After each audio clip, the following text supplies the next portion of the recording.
problem. Yep, it's coming. It's coming, I promise you.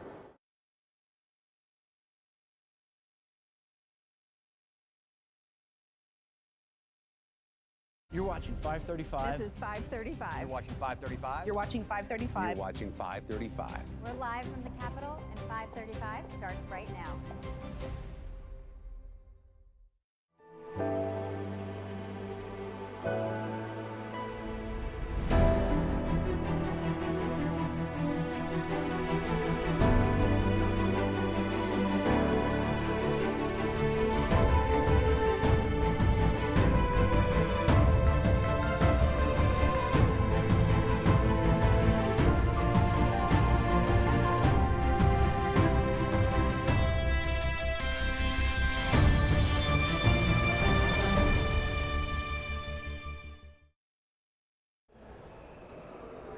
Good morning. It's Wednesday, June 10th. This is 535, and I'm Susan Davis. I'm joined today by my colleague, Scott McFarlane. Scott, good morning. How is it only Wednesday? I think I keep ending the show as if it's the last day of the week. We're in this now. It's the busy season. Speaking of busy, after we concluded the show yesterday, a couple things happened that I think are worth noting. It's certainly of interest to our viewers. The first one being that the House successfully passed the immigration bill. By a narrow margin, but that's what we expected. Yeah, of course. Tens of billions of dollars in funding for immigration and customs enforcement, for customs and border protection. It's not a surprise it passed, but it was a labor-intensive process just to get there. There seemed to be some possible defections. There's always going to be when you're spending a lot of money, but those were quickly contained, and now this thing goes to the president's signature to begin the day on Wednesday. And it's something they can campaign on. Sure. I think Republicans have been starving for some meat and potatoes to bring back home to show that they're prioritizing something they like to talk about. No matter what you may think about ICE or Customs and Border Protection and the new complexion of how it's operating, Republicans believe they're winning when they're having a conversation about getting tough on the border. Yeah. And that's safer terrain versus so many alternatives right now. Especially because immigration is one of those issues that the Republican Party promised to deliver on. So without something to point to going into a midterm, it would be uniquely bad for them if they couldn't say, hey, we did what we said we were going to do. When you're being a steward of the taxpayer dollars, you have to be a uniquely good steward when prices are out of control, when people feel like they're getting squeezed, when people feel like they don't have enough money broadly. That's the moment we're in, clearly. They don't want to be seen defending spending money on vanity projects here in Washington, D.C. They don't want to be seen spending money on government programs they have a more difficult time convincing their constituents is worthy. They have less difficulty defending keeping the border safe and the border secure. The word security is in the bill. It's an easy thing to bring out there and amplify. This needed to happen politically for the White House. And it's clear to me, though, it's clear this was all lubricated politically because they didn't put the slush fund bill, the halt the slush fund bill, into this project. It was there for a minute, then it was washed away, made things much more palatable for Republicans to say yes. Also, speaking politically, a couple political notes from the last 24 hours. Graham Plattner won the Democratic primary in Maine. Not necessarily a surprise outcome. He was clearly favored to win, but this is going to be one of the races that is most closely watched this November because of the implications for what it could mean for the next Congress. I think it's going to be closely watched as charitable. I think it's one of those things that's going to drive cable news because everybody on the cable news spectrum has some piece of this they want to talk about. Yeah. It's a dynamic, controversial candidate that's going to drive things. It may overshadow in the news cycle some of the other Senate races, but I'm not sure it's going to overshadow them when it comes to money and donations. This may cause further infusion of money into other races that both parties are keen on winning, in particular Iowa, Ohio, North Carolina, even Florida and Texas, even Mississippi and Kansas. All of those could be the byproduct of what happened with Graham Plattner. All of those could see further infusions of Democratic campaign donations because Democrats may want to reroute their money elsewhere. Concerned Graham Plattner isn't as sturdy as a candidate as they thought he might have been originally. I also feel an amount of sympathy for voters in New Hampshire and the Boston market because the Maine media market is so large that a lot of times when they're spending so much money, you get Maine candidate ads outside of the state. So I spent a lot of time in New England. I'm married to a New Englander, and the frustration that's voters in other states where they've been hearing so much about elections that they have no control of is it's going to be difficult when you're spending hundreds of millions of dollars in tiny media markets. That's also the pitch they make when you are running for statewide office in Maine. in Iowa, in Mississippi, in Kansas, that your money goes far here. We can buy lots of ads in those small cities in Maine and in New Hampshire with those millions of dollars. You want to talk about a tsunami of ads. This is a different level of tsunami because tens of millions of dollars, you can almost buy the broadcast outlets themselves. Boston being the exception. But you're going to see that pitch as we get down to the last 148 days and you have different candidates competing for the same money. Those in the smaller states that believe they've become purple are going to argue your money is best spent here. We can go farther and wider with the donations. I also want to note, just because I think that the speaker made a comment yesterday that what we might be hearing a lot about in the coming weeks. He gave a radio show interview and he talked about entitlements, Medicare, Medicaid, and Social Security. And he suggested that if Republicans keep the majority, that they have a plan to address that next year. And in his words, they have to, quote, be adjusted and fixed. This obviously, anytime a leader talks about Social Security and entitlements, it's like firing a flare up into the sky about the election. And I thought it was really remarkable that, one, he said that they may move on this next year, and two, that you would say something about entitlements at this point before an election. It's an open secret that the entitlements need to be addressed. Everybody here knows it. It's difficult to have that conversation in even-numbered years. That's why we haven't heard that conversation in even-numbered years. But the reporting also backs up what the speaker is saying, that there is a crisis that is metastasizing across the Social Security fund that could cause it to go drier earlier than people thought, earlier than people feared. Mike Johnson seems to be trying to meet that moment, but in the home stretch of a midterm election, it's not something he's going to get amplified or find surrogates for far and wide up here. People are concerned about talking about the topic and having it mechanized against them. The person who'd been leading on this in the Senate, at least from his committee's jurisdiction, was Bill Cassidy. Yeah. He talked about how we have to get aggressive about this, how we have to be serious about this. Bill Cassidy is now a lame duck. Bill Cassidy's been shown the door. So being serious about Social Security didn't help him any. Even it wasn't the wedge issue that drove Trump to endorse against him. It didn't help. Yeah. Let's talk about what's going on today. A couple of hearings worth highlighting. Energy Secretary Chris Wright is going to be testifying before the House Science Committee. I imagine there's going to be a lot of questions about gas prices right now. No matter the topic or the theme of the hearing, it's going to dovetail into conversations about gas prices. We've become well acquainted with the dynamics of congressional committee hearings in the year 2026. You have many of the members of the panel, not all, but many, looking for viral clip moments that they can socialize and circulate, not just with media outlets, but with their constituents. So they want to be seen asking hard questions about gas prices, so they can be seen asking hard questions about gas prices. And not to get ahead of you, but I suspect the same is going to be true as the Agriculture Secretary testifies in front of the Senate Agriculture Committee about screwworm. See, I wanted to be the one that got to say screwworm on the show first. Like how I jumped the gun? Yes. That was not accidental. Yes. But they also want to be seen on that. Members of the Senate Agriculture Committee include those with huge swaths of prairie land, livestock, and farming economies. They want to be seen by their industry and by their constituents asking about it. We're in this new ecosystem where even the backbench, lowest-ranking members of congressional committees have equal opportunity to have a viral moment.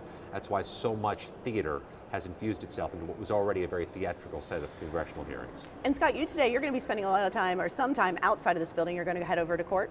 Unless you can get me out of it. Can you get me out of it? So we can talk about you getting me out of it. At 4 p.m. Eastern Time is the first of 5 lawsuits to go to a hearing on the matter of Trump's $1.7 billion anti-weaponization fund. A D.C. watchdog group called the Citizens for Responsibility and Ethics in Washington. They've been here a long time. They've pushed the issues that they think are government overreach, and they argue an unlawful use of executive branch power in setting up the slush fund. They want a judge to intervene and order a halt, an injunction to stop it. That is somewhat redundant because a judge in Virginia has already done the same. She's ordered a halt to the fund, but that one expires Friday. So you have different legal attacks on the anti-weaponization fund, on the slush fund. This isn't the last of the arguments, but it's going to be interesting to hear how this is characterized by the Department of Justice. How do they defend it? Because the Attorney General has already said they're not going to proceed with the fund. They're not moving forward with it. They contradict his statement when they argue in court why the judge should not intervene. Let's set up today's show because we have a couple of really great guests and I want to get to them shortly. We have all great guests. Always great guests. All great Nothing guests. but great guests. Yes. We have Congressman Bera. He's going to be talking about his Dominance Act to secure rare earth minerals. Congresswoman Delia Ramirez on her bill to help reform the Department of Homeland Security. That should be interesting. Kevin Kiley will be here on his education legislation. And Pete Aguilar, the Democratic 3-time MVP of the Congressional Baseball Game, is going to set up tonight's baseball game. I don't know if you're planning to go. the weather might not be great for the lawmakers tonight. We wish them well. And next, you and I are going to be talking to Marlin Stutzman about his resolution on Israel. We're going to take a very quick break, and we'll be right back. You're watching 535, and we'll be right back. Here on Capitol Hill, the 535 are in charge, the members of Congress. But in a democracy, in the people's house, you need to be heard as well.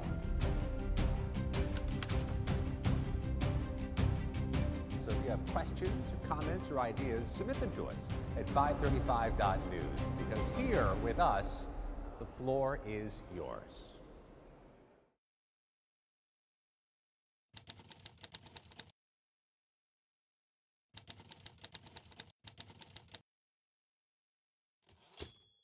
This intolerable dependence on foreign oil is a clear and present danger to our nation. We will not return to the days of gas lines. I have repeatedly called for more energy independence for America.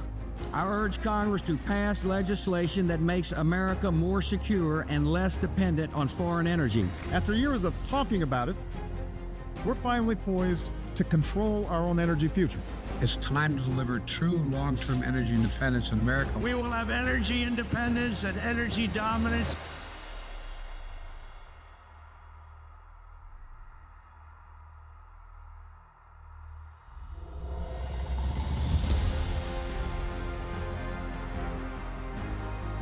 Lights on energy. Energy dominance starts now. National Association of Realtors Advocacy, working to expand access to housing and defend property rights so that more Americans can build generational wealth and prosperity through home ownership, a critical voice in nearly 1/5 of the U.S. economy, supporting 2 jobs for every single-family home sold, and generating more than $760 billion of property tax revenue for state and local governments each year. Realtors are members of the National Association of Realtors. America leads the world in medicine development. It matters. We get new medicines first, nearly 3 years faster. 5 million Americans go to work because we make medicines here at home. And not relying on other countries keeps us safe. But China is racing to overtake us. Will we let them? Or will we choose to stay ahead? When America leads, America cures. Let's tell Washington to keep us in the lead. 535 News, first guest today, Marlin Stutzman, Republican congressman from northeast Indiana, right there on the state line with Ohio, Michigan, beautiful part of Indiana. Your legislation on Israel, the initiative you're pushing, uniquely timely. You're trying to help reduce, if not zero out, foreign aid to Israel, which may sound to people as counterintuitive at a time of war. Explain what's behind it and explain what conversations you've had with the Prime Minister about it. Yeah, so Israel has become our greatest ally, especially in the region, and they're also becoming a superpower in the Middle East. They have a strong economy. The country has grown to 10 million people. There's about 700,000 of those people that have dual citizenship with the United States. As I was talking with Prime Minister Netanyahu, he was telling me how the country is growing towards about $1 trillion in GDP. It's known as Startup Nation. They have more startups than any other country in the world except for the United States. And so it's just amazing to me how Israel just continues to blossom in that part of the world when they're being attacked from all sides as well. And the Prime Minister wants the foreign aid zeroed out. Yes, he actually went on 60 Minutes a couple of weeks ago and said with the next memorandum of understanding, we have a 10-year memorandum that is ready to be renewed next year. And he said that he would like to do away with the $3.8 billion. He said if we can replace it with a trade agreement or in defense agreements, he believes that it'll benefit both of our countries even more. And he said they want to stand on their own feet. He said we don't want to be seen as dependent on the United States. And I think that, with the rise of anti-Semitism, some of this plays into that a little bit. So I hope that that addresses that. Will it eliminate anti-Semitism? I'm afraid not. But at the same time, I think when we see that Israel is an independent nation standing on their own 2 feet, stand side by side with America, I hope that people realize that they really are trying to do the right thing. Can you talk about how this would work exactly? Because currently Israel gets about $3.8 billion annually in direct foreign aid.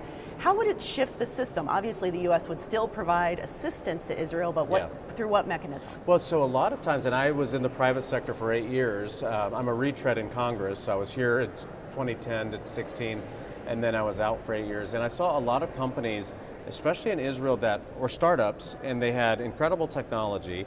And part of the technology that's developed there is just out of survival, because they have rockets flying in on them.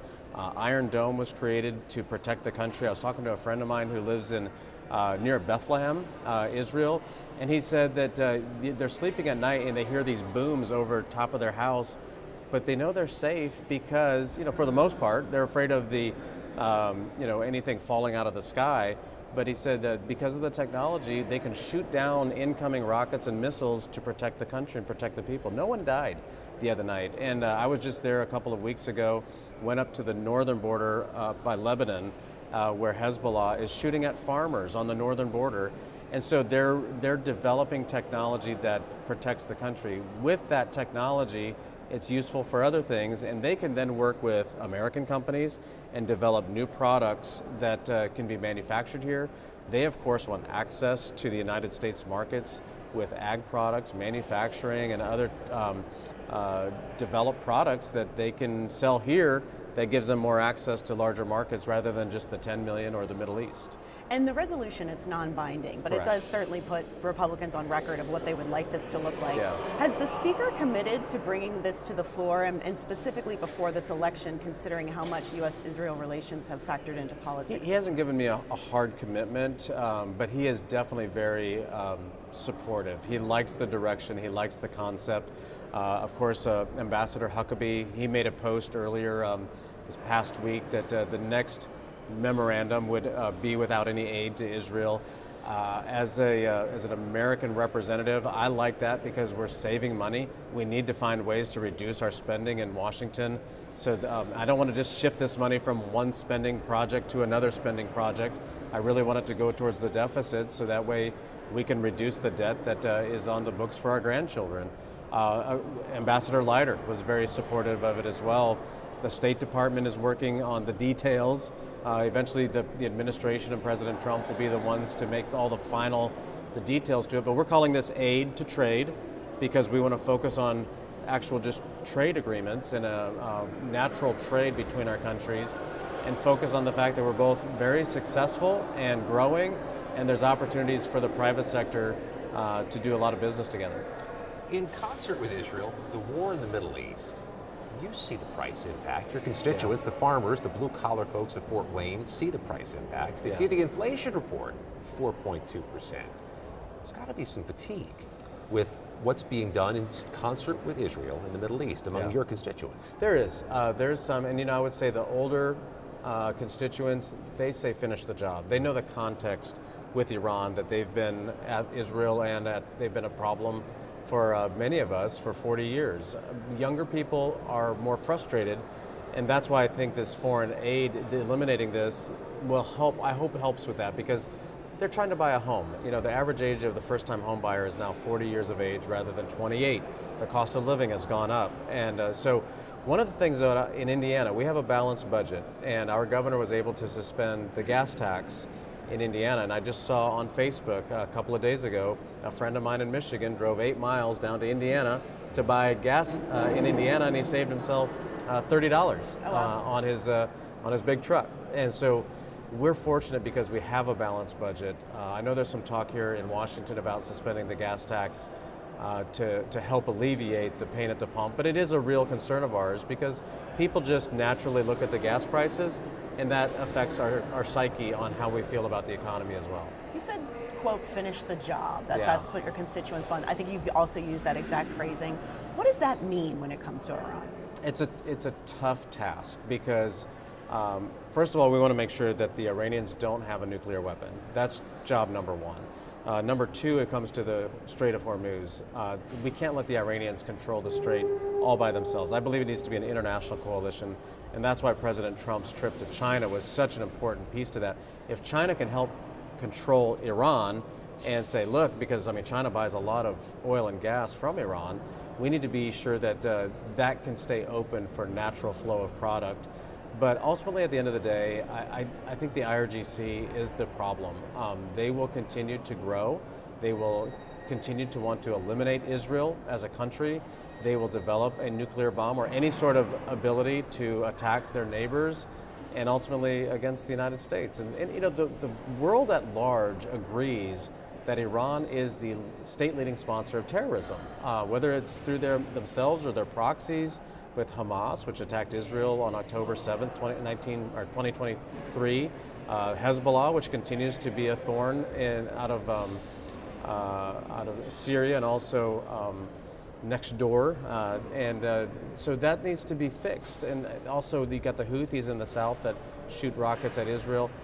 Ultimately, they could eventually shoot at Europe, and that's why Europe should be concerned about this as well. And I think that that's why there needs to be a different government in Iran, and the people of Iran need to take their country back. And I think that's what finishing the job means. But what you just articulated also sounds like something that could have a prolonged U.S. engagement. Yes, and that's the hard part. And I don't want to see American troops on the ground doing that. I think it needs to come from the region over there. We can ultimately support from the sky, the sea, you know, whether it's weapons, things like that. But there needs to be a broader coalition that around that particular region, and also the Iranian people themselves. But you know, they don't have the capability. You know, if they go out in the streets and protest, they could be hung. They could be shot in the streets. The IRGC is full of monsters, and they have no regard for life whatsoever. But I think that you know, there are countries that are coming together in the Gulf states, like the UAE. They've been attacked by Iran now. You know, even Bahrain and Kuwait, Qatar, Saudi Arabia. So those Abraham Accord countries are starting to band together, and they like their security as well. They don't like to see rockets flying in on them. And I hope that that coalition can be built. And President Trump has done a remarkable job of bringing these countries together to form a coalition, and we'll see how this all plays out. But I think at the end of the day, and it is going to take some time, but the IRGC needs to be eliminated.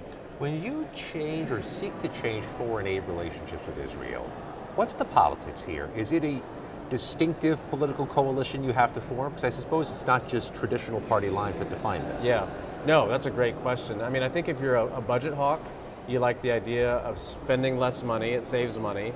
And, you know, I tell people, well, you know, why Israel? Well, when your best friend comes to you, or a friend comes to you, and says, hey, I don't need your $100 to help with my rent anymore because I got a good paying job now and I'm going to do it on my own, that's a true friend. And that's what Israel is saying. But we're also saying we need to spend less money. I think if you're pro-Israel, you love the fact that Israel is a growing nation and they're becoming more independent. There's a lot of propaganda being pushed into the social media world, and I fear for our young people that they're seeing information that's just not true. On everything. It's everything, yes. So, and it's not just Israel. You're right, it's on so much.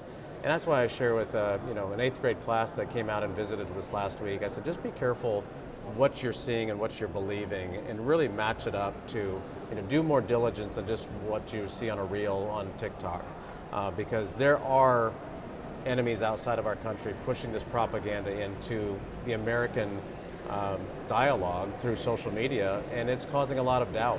When you talk to 8th grade students from the 3rd District, do they seem cynical about all of this?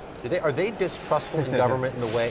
Because respectfully, as somebody who has teenagers at home, it's just a different view they have on government that it seems to be more saturated with distrust than when we were of that age. Yeah, no, I think that a lot of doubt has been created, and that's, if you can get people to mistrust their government, that's a problem. I mean, the problem for the government, and especially in the United States, where we have a strong Second Amendment, if people all of a sudden decide they don't trust the government and they're going to start shooting at people, which has happened already. I mean, we've had several assassination attempts. Of course, Charlie Kirk was assassinated. That's not where we want to go. And you know, we need to show trust, and that comes back to us as leaders, that we need to be honest and transparent with the American people, building that trust. But I do believe a lot of foreign propaganda has created mistrust, especially with younger people. They don't know exactly what to believe. But at the same time, I think they're also more discerning too on what's real on Facebook and what's not. But it seems like a lot of people gravitate toward the conspiracy theories. Like they believe that very quickly. And that's one of the things that I want to try to, nip in the bud every chance I get when we're talking about this change with Israel. We're already being accused of getting rid of the $3.8 billion and merging our militaries together. And it's like, well, that's crazy. That's not happening. But we are working together. We would work with the Great Britain military. I mean, the last thing we would want is for our planes in the sky not to be able to talk to each other and have a crash in the air. I mean, we want to be able to communicate with our allies, but we're still independent militaries. I'm curious, there's been multiple reports about the relationship between Donald Trump and Benjamin Netanyahu, including some very obvious tension with language we can't use on our show. Yeah. But Trump is not the first person to have frustration with Benjamin Netanyahu. Right. And I'm curious how much patience is left among American political leaders for his leadership. Obviously, the U.S. Israel relationship, you want to remain strong, but is patience running out with him? Not with me. Being in Israel and seeing the threats and knowing, I mean, I was there when I saw an Iron Dome rocket taken off in the sky, and I was down at the Gaza Strip and saw where, thousands of young people were killed at a music festival. They were just having fun, and they were attacked by Hamas.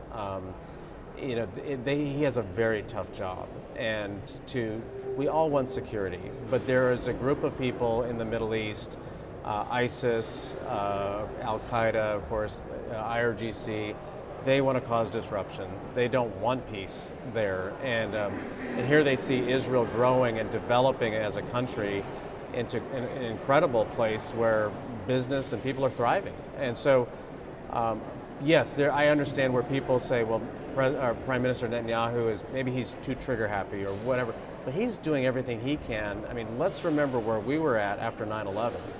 Because after 9/11, it was like somebody attacked us in a dramatic fashion and killed thousands of Americans.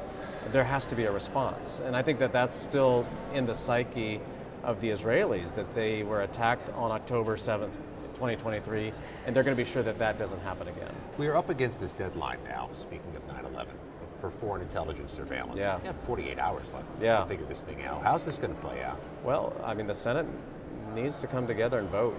Whether it's for a clean extension or whether it's something with change, some changes to FISA, I'm open to any of those things. I think a clean extension makes the most sense. It's been working. Has the GOP conference talked about what an extension would look like, how long it might be, what you all could get behind? Is it really a snooze button, or may it be getting it past the election? Most of us would support it, just getting it past the election and getting it into the second, part of President Trump's administration. We can hash it out then. We have Freedom 250 events coming up that are starting. We got World Cup events. I mean, these are major events.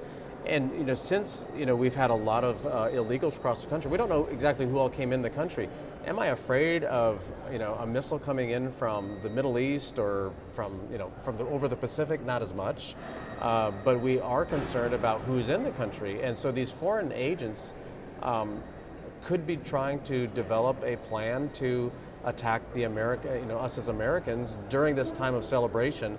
And that would be, I was at the White House Correspondents' Dinner, and as you all were as well. And here we were there to celebrate our free speech and media and all that we celebrate about the United States. And one person disrupted that whole night, and we weren't able to celebrate that. And so it could happen again, and that's why I think a clean extension makes the most sense, to be sure that our agents have the ability to track down anyone who's trying to attack the American people.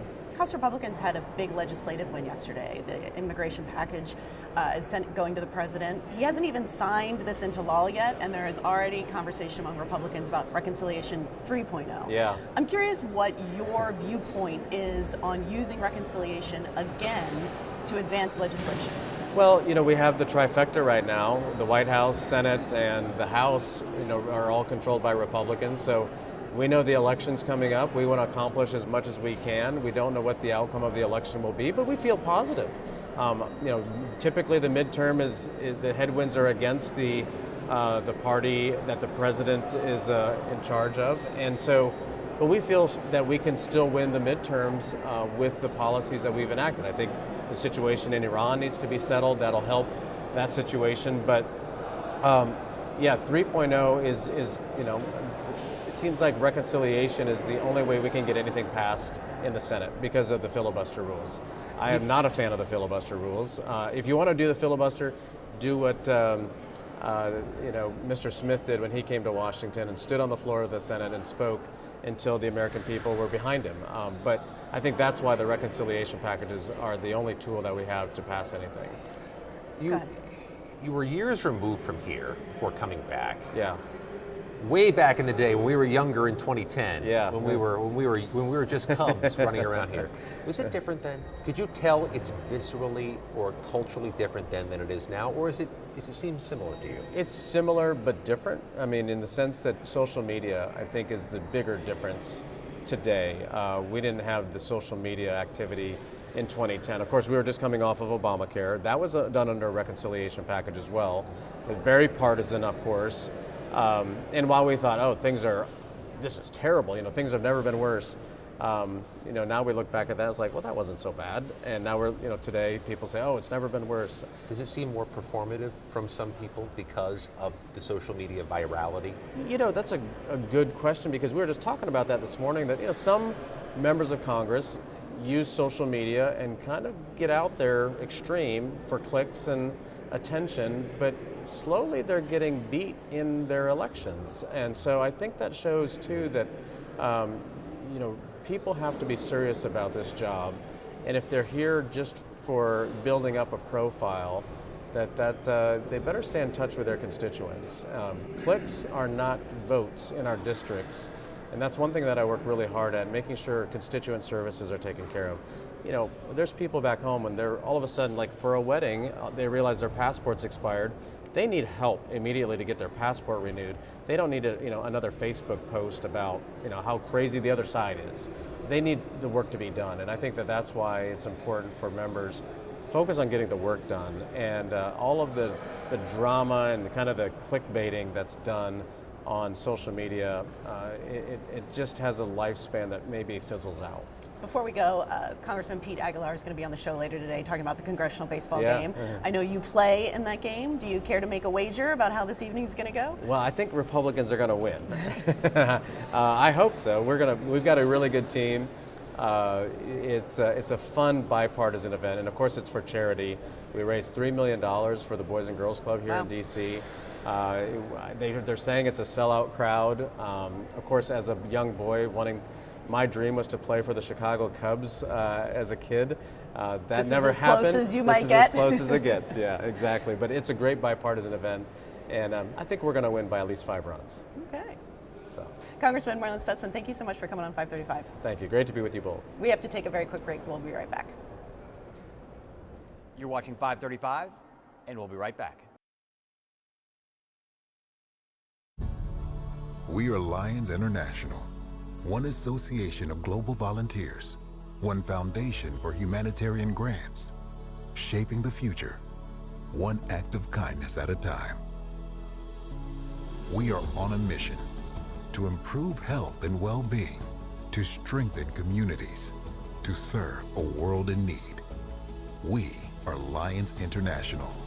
To learn more, visit lionsclubs.org. In Afghanistan, the IED actually penetrated the vehicle between my legs, but it was a miracle that we all survived in the vehicle. When I began the process to separate from the military, it was during COVID. And with the issues back home, we just knew we got to come back home and take care of the family. So we had to go stay at our mom's house. And there's already 3 people living there, and 5 of us, or 8 people. How many bedroom? Like a 2-bedroom. Like a 2-bedroom house. We were desperate. So then when we transitioned to Texas, it was very much so like, what are we gonna do now? When I came home, I needed a new roof due to a storm, and I was about to lose homeowners insurance as well. I applied for Operation Homefront Critical Financial Assistance Program. They've really been a blessing.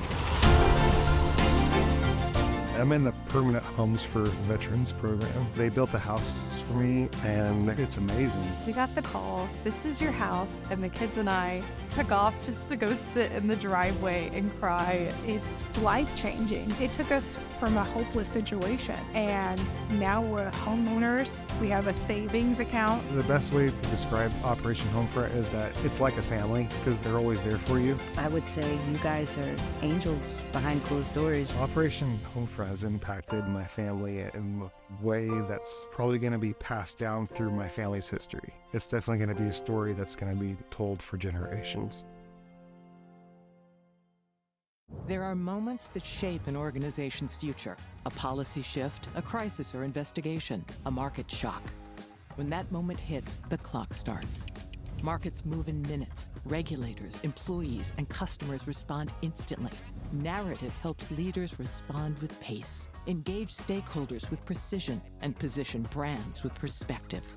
So when challenges emerge, you can navigate complexity and lead with clarity before the narrative is defined for you.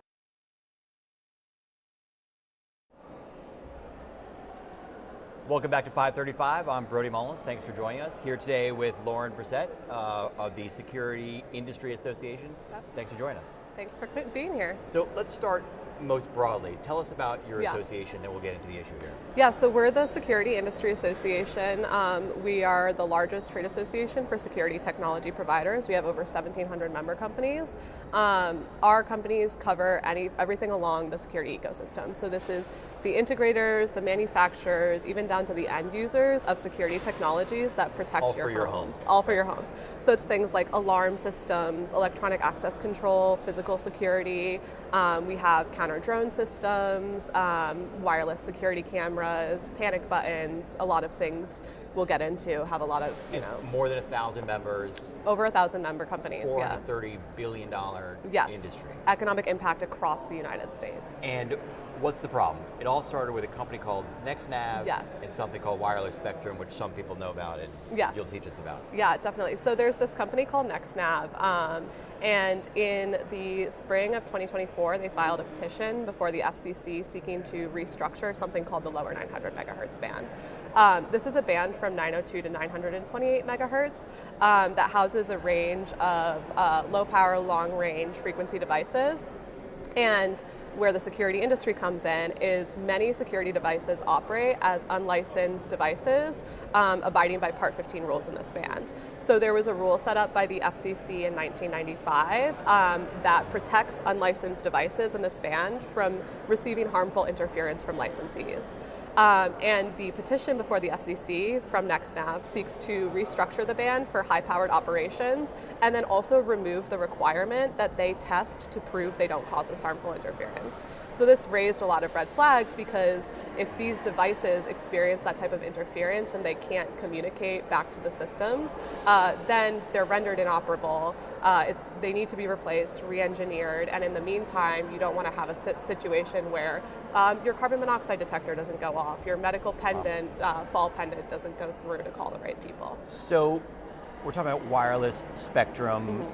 An FCC policy governs this. Yes. It gets very complicated. It does get very niche. But at the end of the day, we're saying if this company gets this spectrum, there's a possibility that when your carbon monoxide detector detects carbon monoxide, there's no warning. Exactly. That's and your doorbell and your alarm system goes off and nothing happens. I think to borrow a saying from one of our colleagues who works on this issue, help, I've fallen and I can't get up, nobody's there to come get you. Wow. And so tell us about the role of Congress here. What's Congress's role? Well, so I think you've seen Congress definitely start to get involved in this. There's been the recent hearing on GPS alternatives where NextNav was a witness. You see the oversight role of the Energy and Commerce Committee and a lot of members expressing the concerns that they're hearing from their constituents about the issues with this proposal. So it's going on at the FCC. There's a lot of technical evidence in the record, and just the massive amount of opposition to this proposal is not only overwhelming at the FCC level, it's also overwhelming at the congressional level. members are really starting to hear the impact that this proposal would have. And so let's go back to the FCC for a minute. There's two different rulemakings going on. Yes. Tell us about those. Yeah, so there's the 2024 petition that NextNav filed, and that was open for comment in the fall of 2024, and that's been open, ever since then. They had the reply comment period. There's also separately a docket that the FCC opened just to look at GPS alternatives in general, and so this is position, navigation, and timing, if I ever say PNT. And so that docket opened in the fall of 2025, and NextNav filed in that docket, but there were many other viable alternatives that filed in that docket as well. So younger in my career, I covered the House Energy and Commerce Committee and telecom issues, and so many times members of Congress aren't legislating to change FCC policy, but there's other ways that they pressure the FCC. They can do their oversight role. What are you trying to get them to do? Members of Congress, that is. Essentially, I think what they're hearing is the need to really weigh in and express to the chairman exactly the harms that they're hearing about this proposal. They, like you said, there's many ways that they can conduct their oversight, and the fact that this goes beyond just FCC policy, this would have massive impacts across the United States commerce, for lack of a better word. So they really kind of show their role there and express to the commission that they should deny the NextNav proposal. And Congressman David Joyce from Ohio, who we should get on the show at some point to talk about this, he's playing a central role here. What is he doing? Yeah, so he submitted an amendment to the Financial Services and General Government Bill. It's a no funds appropriations bill, yes. Financial Services and General Government Appropriations.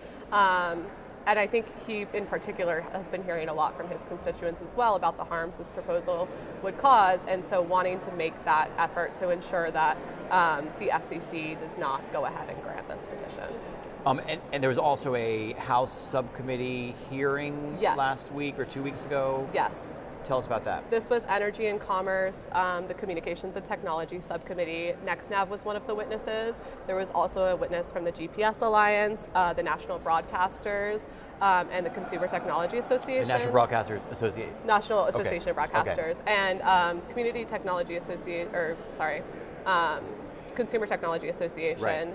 And Public Knowledge were witnesses. And where were those groups? Where were the broadcasters on this? So the broadcasters have their own proposal for backup GPS. They talked about the benefits of that proposal. I think that's also terrestrial based. So they were kind of submitting what their alternative is.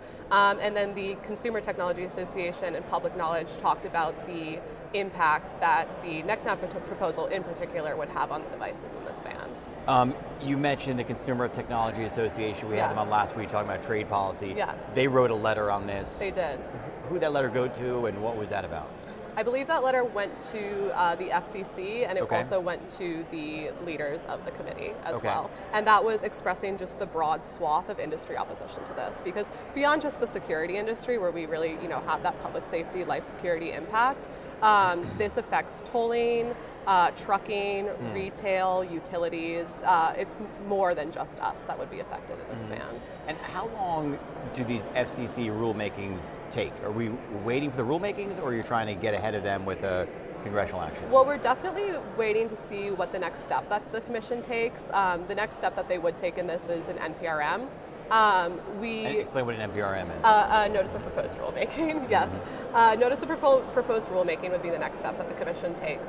And we had heard rumors that there was something that was going to move forward in the alternatives docket, not in the NextNav docket. And it's up to the commission, when that notice of proposed rulemaking will be released. But with the massive amount of opposition to the NextNav proposal specifically in both of those dockets, we really would be encouraged to see the commission move forward to explore viable alternatives that doesn't include NextNav.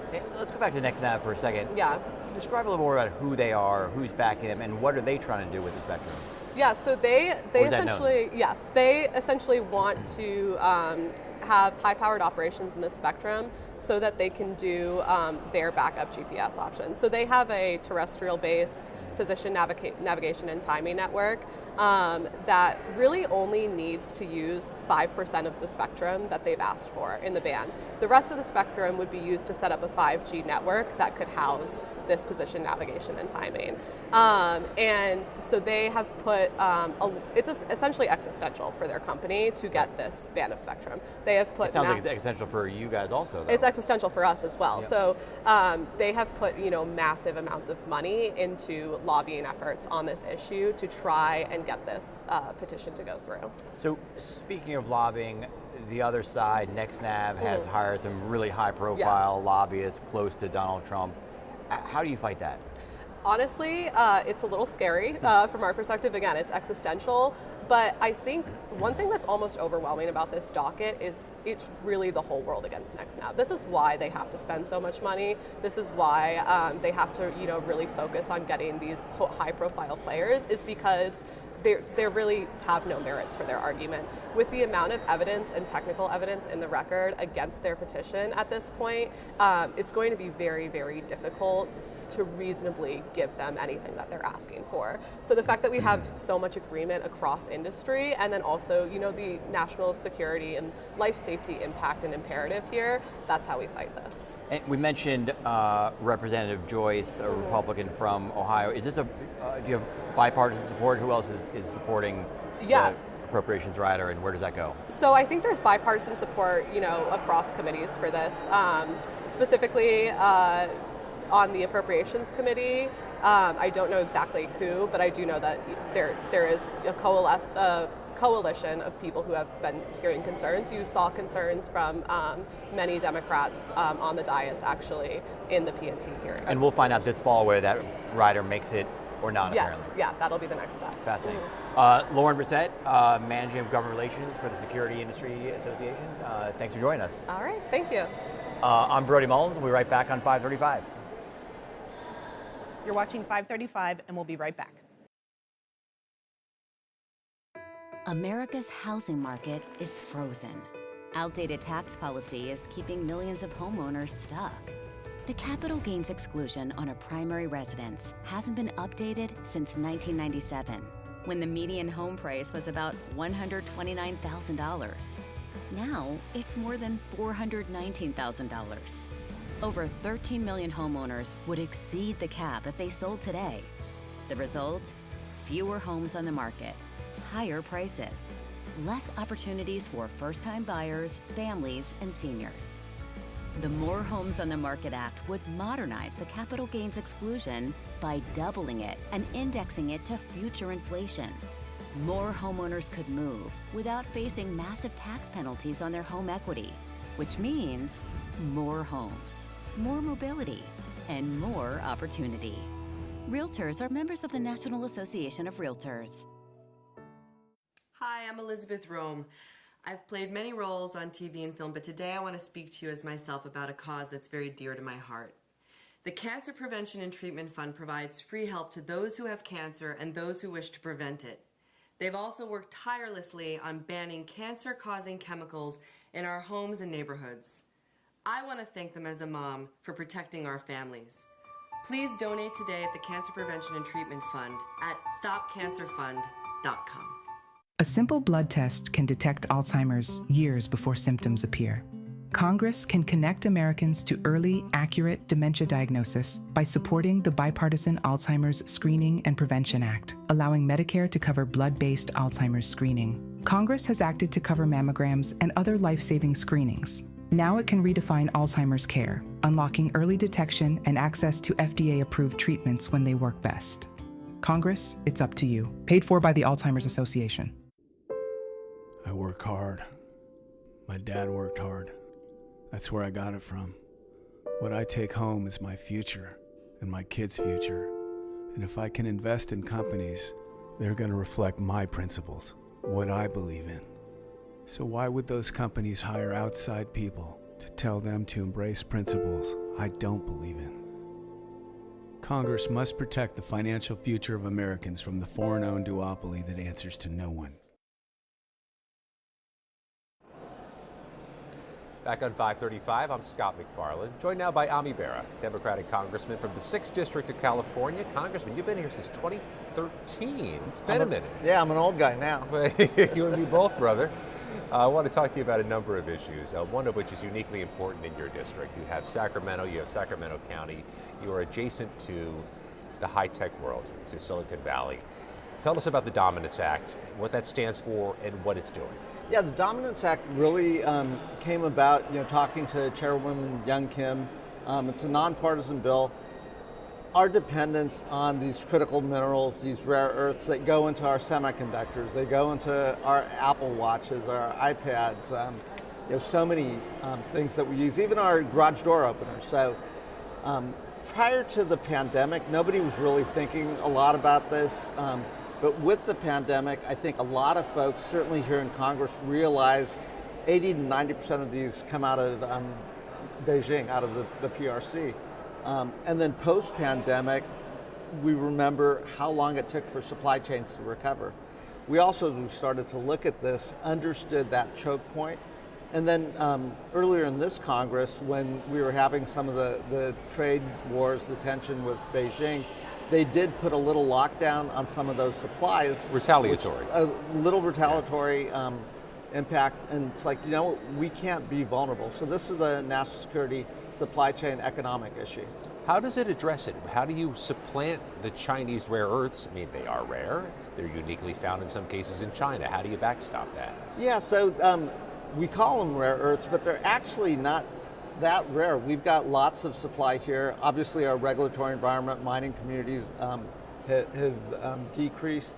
So one of the ways to do it, and the Biden administration started this, was to create partnerships with allies like Japan, Korea, others, to build up these supply chains. They face the same choke points with China, not just on the mining, but China, 90% of all the refining processing of these minerals go through Beijing. So earlier this year, Congresswoman Kim and I were in Peru visiting an American mining company, Freeport-McMoRan, and they're copper mining there. And when we asked, well, where do you refine this copper?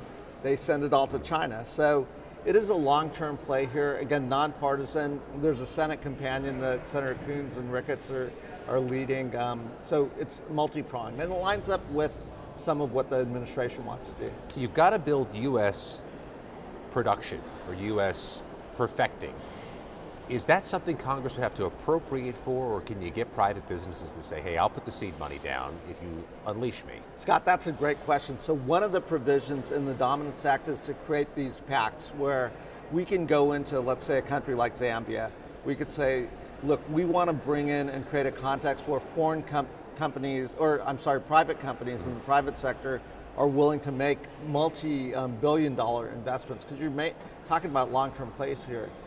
But if we bring our development funds in, here's what you're going to have to do to create the economic reforms, the government reforms, where our companies or other like-minded allies companies are willing to make those massive investments. So there's something called the Millennial Challenge Corporation, the MCC, that uses this compact model. It's the same philosophy, and it does align. We've talked to Secretary Rubio, we've talked to the administration about it, so it aligns with how the administration's thinking about this as well. Are the major companies that need these items, these elements, this product, Apple, the garage door opener manufacturer, are they trying to grow this ability to do this in-house?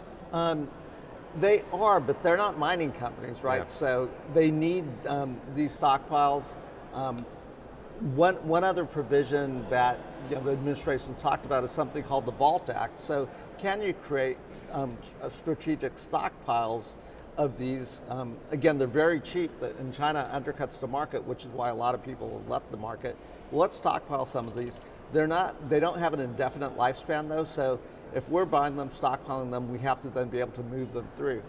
Now, they're also incredibly important to our national security, right? To missile defense technology, to magnets, et cetera. So the DoD has placed particular emphasis on this. They want to have that capability for obvious security reasons. They want to have the capability to stockpile, but they also don't want to have that vulnerability and exposure to potential adversaries. Right. Your district, which is so economically supported by Silicon Valley tech. Do you find when you leave California, when you're here, you have a difficult time building coalitions on things that do help tech? Once you get away from the California delegation, do you convince people, Republicans from Indiana, Republicans from North Dakota, Democrats from the Northeast, to get behind the things you have as priorities back home? Yeah, it's, I mean, tech's really interesting right now. So it's not boring. It's not boring, and how the American public looks at the tech community, especially in the context of AI, data centers, et cetera. But on this particular issue, I think the pandemic really opened their eyes on the vulnerability to these supply chains and the impact if we don't have these supply chains to their pocketbook. I think the current war in Iran and the closure of the Strait of Hormuz on the energy side has also brought that point home. You can tell I've got an exciting life. I was reading some polling yesterday about national security issues. You and me both, brother. And how we should talk to Democrats about this. Sure.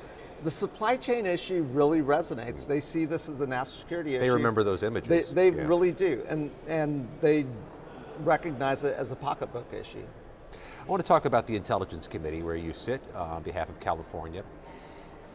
What should we make of yet another 11th hour flirtation with the foreign intelligence surveillance tools expiring Friday night? And what would you tell your constituents is likely to happen? I mean, one, I would tell them this is an incredibly important and powerful tool that post 9/11 has kept our country safe. We don't want to lose this tool. How do you explain its importance? I mean, it's hard to put granular examples behind classified intelligence you can't remove. So I can't talk about the specific examples, but at a macro level, I could say, look at the heinous attack on our country that happened on 9/11, and then let's think about everything after 9/11. We have had attacks and we've had lone wolf terror attacks, but we have not had anything of the equivalence of a 9/11 on our homeland. And this is a tool that we've been able to use to get ahead of this and disrupt potential attacks. How do you think this thing resolves itself? It doesn't resolve itself. How do you think this thing gets resolved by you and your colleagues? Well, I think Mr. Pulte goes back to home building, and I think we can get this done. Short of that happening, which the president said he's not going to go in that direction,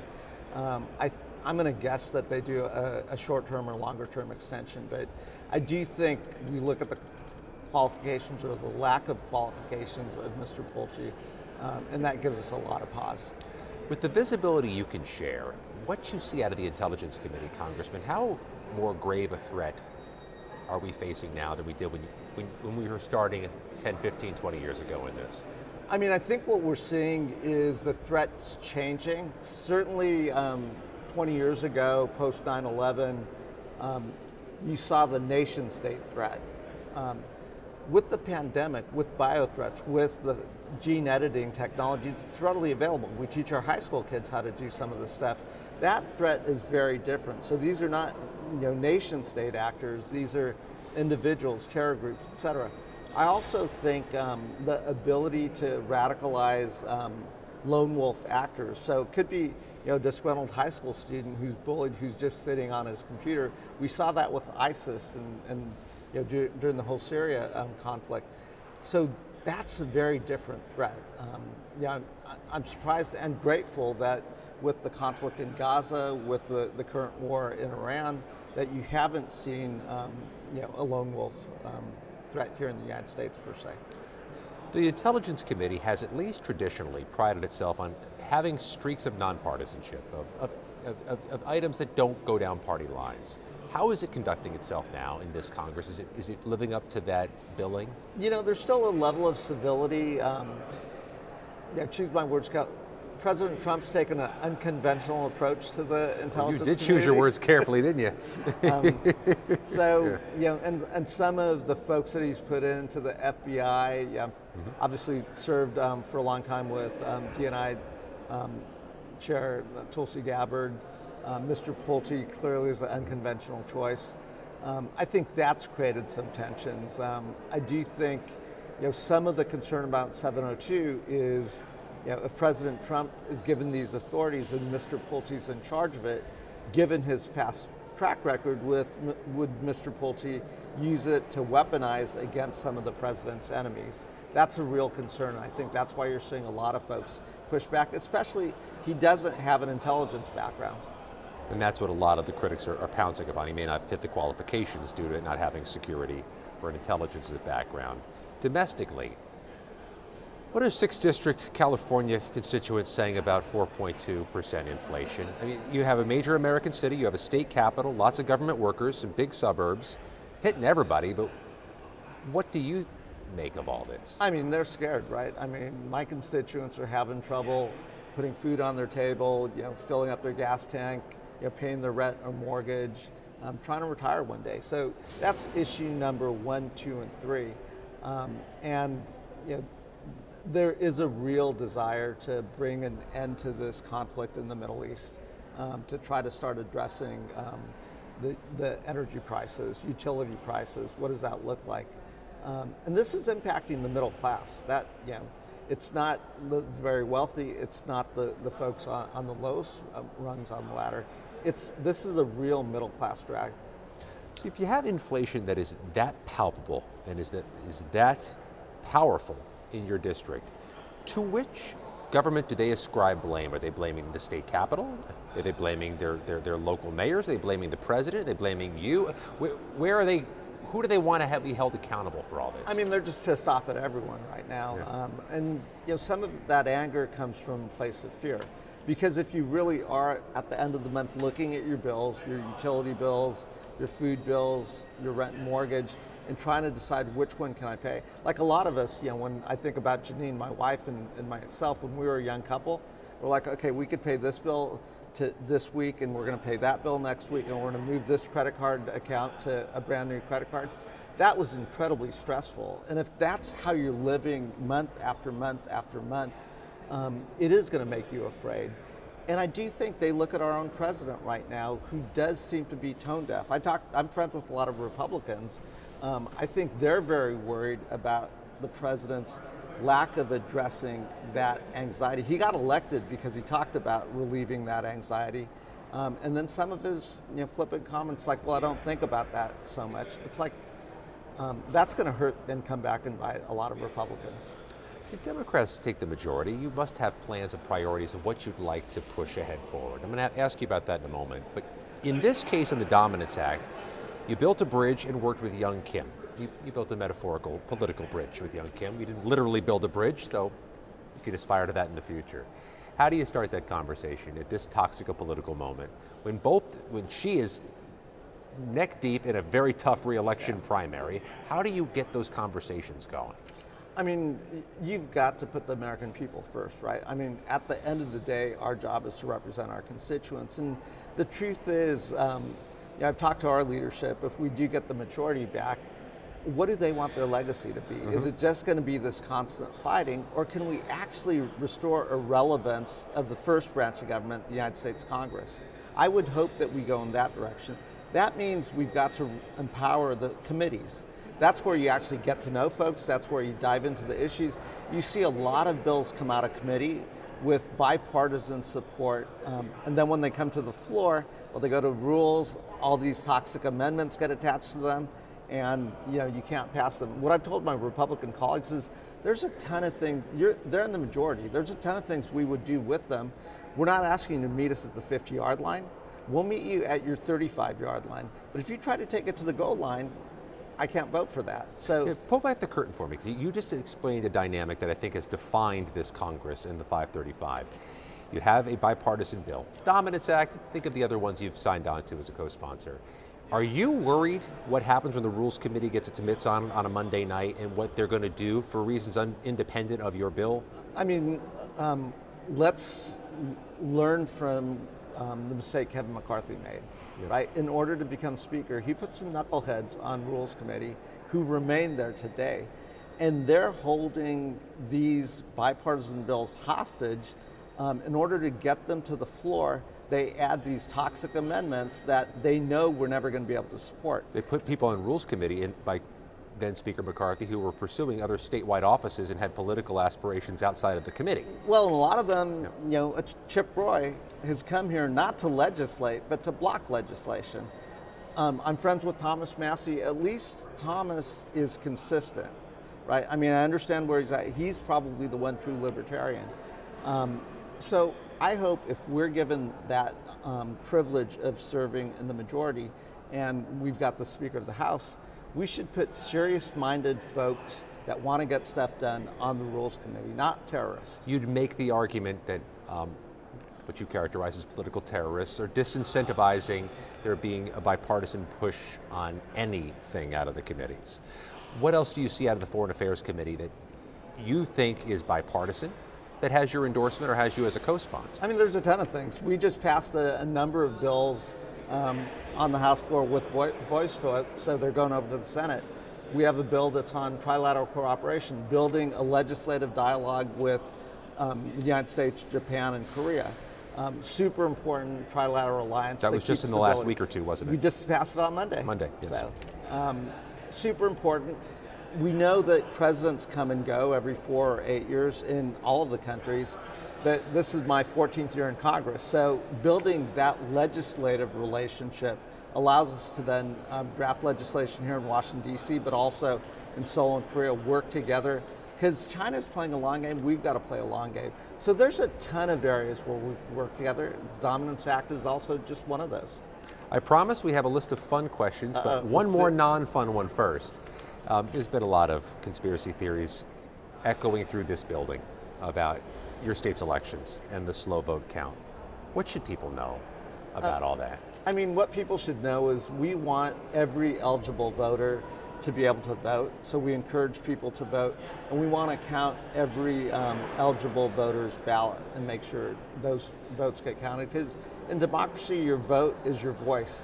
I do wish we would address and speed things up, having had some really tough elections myself, and having had to wait 2 weeks sometimes to have the election called, but there's been lots and lots of audits. The integrity of our elections is unquestionable, and again, we want to make sure every eligible voter who votes, their vote gets counted. Let's go to the list. Okay. Your job is not to tick anybody off with the answers, but what is the best food in your district? The best food in my district? Yes. We've got great tacos and Mexican food. All right. Certain places, the trucks that go by, what is the, where do I find that? I'm a guy who likes Chando's tacos, so. Nice. Is it hard shell, soft shell?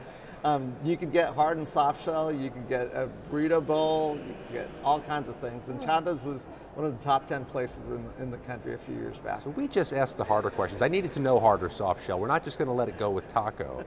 How do you pass time during what's got to be a murderous commute?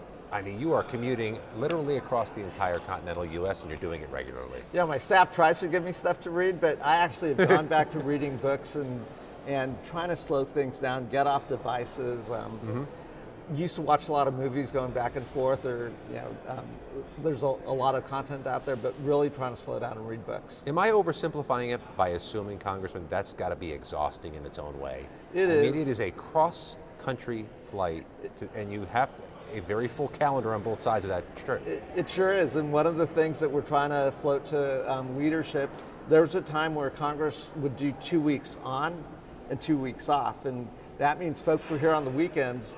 And I actually think for civility and for the committee's sake, if we were here for 2 weeks straight, we would actually increase the amount of time. We were in session, you could do things socially. We would actually increase the amount of time that we were home. And for folks like me in California, spend way too much time on an airplane going back and forth. And respectfully, you see things like the ball game tonight, that does infuse civility because it's a non-work thing you do together. What's the best part of being in Congress? What do you think? When students or the kiddos ask you, what's the best part? The people that serve here. I mean, Democrats and Republicans. I'm on Foreign Affairs Intel, so I travel with a lot of folks from the opposite party. They're all good people. They want to serve their community. I'm a reflection of the folks that elect me in Sacramento County. That member of Congress from Alabama, they're a reflection of their folks, and I should actually listen to them. One of the best things that happens is the Bipartisan Policy Center does these congressional exchanges. So my wife and I went to Little Rock, Arkansas to hang out with French and Martha Hill. You get to know folks, you get to know how similar Little Rock is, a river city, to Sacramento, another river city, and we don't do enough of that. It does something to inspire conversation that wouldn't otherwise happen. We only have a few seconds left. You have been characterized by your colleagues as one of the best dressed members of Congress. That is not an easy title to secure. Can you tell us who you're wearing, sir? You know what? This was a custom suit from Korea. So, all right. But we're trying to bring the three-piece back. It's a light, good summer suit, nice color. Yeah, the three-piece really takes it to the next level. Right. Ami Bera, thank you for giving us so much time. We learned a lot through the conversation. Ami Bera represents the 6th District of California in and around Sacramento. 535 continues in just a moment. You're watching 535, and we'll be right back. This intolerable dependence on foreign oil is a clear and present danger to our nation. We will not return to the days of gas lines. I have repeatedly called for more energy independence for America. I urge Congress to pass legislation that makes America more secure and less dependent on foreign energy. After years of talking about it, we're finally poised to control our own energy future. It's time to deliver true long-term energy independence in America. We will have energy independence and energy dominance.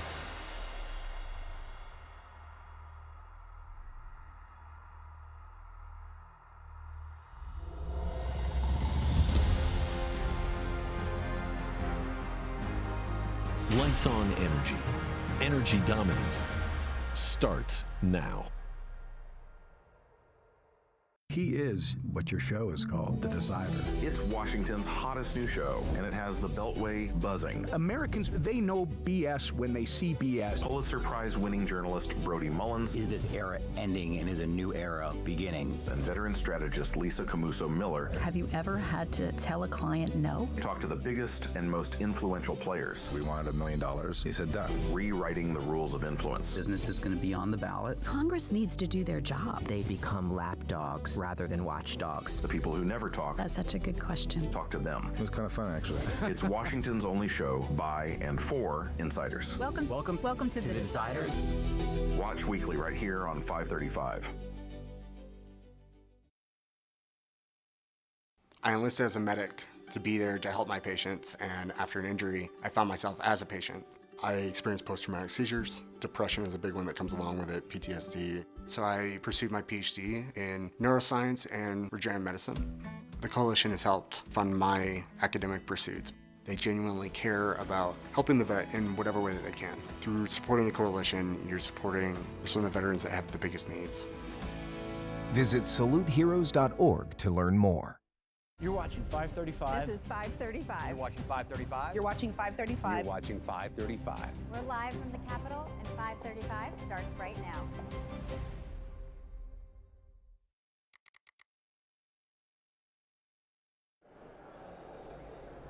Welcome back to 535. I'm Leanne Caldwell with Puck News, and right now I'm joined with Congressman Kevin Kiley, relatively new independent, switched from Republican. Congressman, thanks so much for being here. Of course, thanks for having me. First of all, congratulations on officially making the runoff in your re-election race last night. They're not quite done counting votes in California, but they're close. I mean, it's only been like 8 days. What do you expect? Yeah, this is actually one of their faster cycles. You know, we've had to wait a lot longer in the past, so that's a little bit of improvement. Yeah, I know. We'll wait till November, I guess. It could take a lot longer. There's a hearing today in the Education and Workforce Committee, which you are on. We were just talking about it off camera, about there are superintendents who are coming to testify before Congress. And you mentioned the San Francisco superintendent and how there have been some improvements to that school district. It's not inside your district, but relatively close. Can you talk a little bit about what you think has gone right? So San Francisco, I've been critical of a lot there in the past, including in their school district, and it kind of reached peak levels during the COVID years when this district was shut down as long as just about any in the country. Meanwhile, they're focusing on things like renaming their schools, taking Abraham Lincoln and Dianne Feinstein's name off of schools. So there was this widespread outcry from parents, which culminated in a pretty unprecedented event where a majority of the school board, 3 school board members, were recalled in San Francisco with over 70% of the vote on average. So one of the frustrations was how all the COVID stuff was handled. But then they also did things like banning algebra in middle schools under the view that somehow this was inequitable to offer algebra. They had a homegrown ethnic studies curriculum that was widely condemned as being anti-Semitic and promoting violence. And then the district's finances were a total mess to the point that the state had to come and essentially take over the district. So there's actually been improvement on all of those fronts. They're not renaming schools anymore. They got rid of this very offensive curriculum. Their finances have stabilized to the point that their rating has been upgraded. And hey, they've brought back algebra in 8th grade. So wow. Yeah, Congrats. not bad. Congrats. So I wanted to talk to you a little bit about education. You do serve on the Education and Workforce Committee. What are you seeing as far as trends in education are concerned, especially when it comes to workforce development in this broader frame of a perhaps changing economy under AI? Yeah. So I think that the overarching issue is just that our overall educational achievement continues to decline in the United States, especially vis-a-vis other industrialized companies, those that we're competing with at a global level. And there's a lot of reasons for that we could get into. I think that we have seen some improvement in terms of things like literacy now being taught properly. That's actually another example from SF Unified, where they kind of got into this whole 3Qing and all of this kind of debunked literacy methods, and they've gone back to phonics and those that have actually been proven through the science of reading. I think we have far too many schools in this country that are failing our kids. I'm actually a former teacher myself. Just going to bring that up. Yeah, I taught in inner city LA. I went through the Teach for America program, whose mission is to close the achievement gaps in our public education system. We still have a long way to go there. We've also seen the overall level of achievement decline. And I think we also, to your point about the workforce, for too long we moved away from vocational education or career technical education in favor of this view that every child ought to go to college. I've always said that every child should have the opportunity to go to college, but we need to have alternative pathways that would be better fits for a lot of students and would be more valuable for our workforce. So how does that happen? Is that state determination and state funding, how they set up their local school district? Is there a role that Congress can play in ensuring that there is vocational education? Yeah, it's all of the above. I mean, I think that districts need to make it a priority. In California, when I was in the legislature, we actually did significantly expand funding for career technical education. And then Congress as well, in terms of the WIOA, the Workforce Authorization Act that we've been working on. We've been trying to actually provide a little more autonomy for communities to work with the employers in the area on being able to use their federal funding in ways that will promote the appropriate pathways. What's the status of the Workforce Authorization Act? Is that what it's called? It's been a work in progress. Okay. Yes, we've been, we voted on it in committee last year, but it's still a work in progress at this point. There's just different views as to exactly how what the right way to structure it is, and a lot of times it's just there's not even necessarily a specific reason why a reauth doesn't move forward.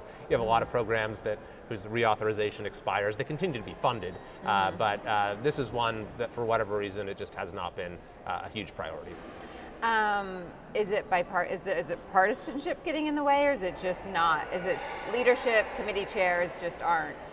I think it's more inertia. It was largely bipartisan when we considered it last Congress, if I'm remembering correctly, last Congress or last year. The program is still operating. Schools, districts, states are still getting access to these funds. There were those specific reforms, though, that were mostly about regional autonomy that I think would be helpful, though. Have you seen any impact from the gutting of the Department of Education on school districts? Well, I don't know that it's been, gutted per se. There's been interagency agreements that have put different, functions into different departments. But DOE is still doing a lot, and this whole idea that we're going to somehow abolish the department was never realistic and was never a good idea, and is something that I've strongly opposed. I certainly think there's room to make the department work in a more, in a more efficient way, but also in a way that's more focused on academic excellence. I actually said, if you want to abolish the department and say you've done that, then why don't we just change the name and make it the Department of Educational Excellence? And this can be, a department that is dedicated to supporting districts across the country in achieving academic excellence, spreading best practices, making funding more available in a way that promotes these sort of things. Like, I'm a big supporter of the charter school grant program, which is relied on by a number of charters across the country, and they wouldn't be able to start if they didn't have that. This actually ties back to your question about career education as well, because the charter school sector has actually been where a lot of career education, vocational education focused public schools have opened up.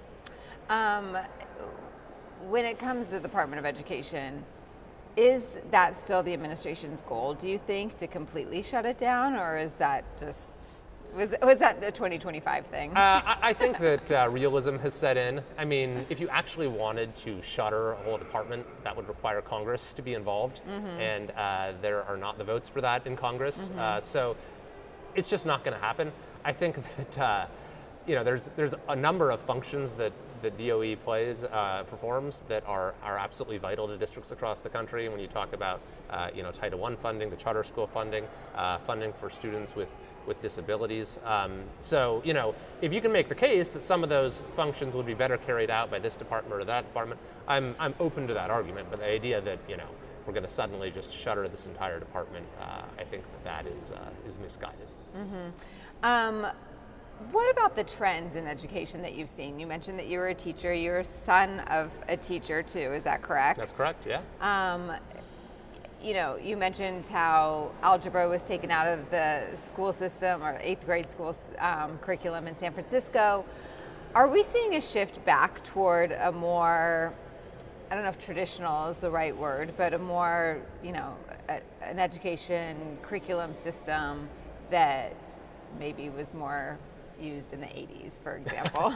I mean, sorta, yeah. When you talk about like the science of reading, like this is something that has finally, started to become the norm again in schools across the country, is actually teaching phonics, teaching reading the right way. And we did inestimable harm to many, many kids in this country by teaching reading the wrong way for decades in some cases. And it was only when states like Mississippi sort of started to return to science-backed reading practices. This produced the Mississippi Miracle, as it's been called, where they basically went from the bottom to near the top in reading scores. And now basically every state, including California now, has adopted legislation of some kind returning to the science of reading. We're actually seeing the same thing with math. That math was taught incorrectly in a lot of places, and we're returning to kind of the basics there. So I think that that's right. At the same time, you're seeing emerging technologies make new possibilities available in classrooms that I'm really excited about. I'm the chair of the K-12 Education Subcommittee. We've done 2 hearings on how AI is being utilized in classrooms, the opportunities that's opening up to close achievement gaps and to make every student in this country have access to the kind of education that no student had in the recent past. Of course, there are a lot of risks as well, so we're examining those too. And I'm actually working on legislation now to provide some federal funding for teacher professional development programs so that they're getting sort of up-to-date best practices on how best to utilize AI in schools. Yeah, it's fascinating watching my kids go through school. My daughter's school actually really encourages the kids to use AI in 5th grade, which I was really surprised about, but in a very limited way, but it's so different. Does education come up as an issue for voters when you go home and talk to constituents? Do people talk about education anymore? Is that kind of like dropped to bottom of the priority list? Well, I think it is important for voters, especially those who have kids in schools. And so, assuring that we have the necessary funding for education and that parents have options, I think, is an issue that matters. It's kind of an under the radar issue here, though, frankly, despite its importance to families in every district in this country and its vital importance to our national interest. When we have this generation that's falling behind, what's that going to mean for the next generation in this country? And what I have tried to do in my role here is highlight, okay, what's working? Because we have a lot of success stories throughout the country too, like literally with Success Academy in New York, which is a network of 60-some charter schools that serve a student population that comes almost entirely from families below the poverty line.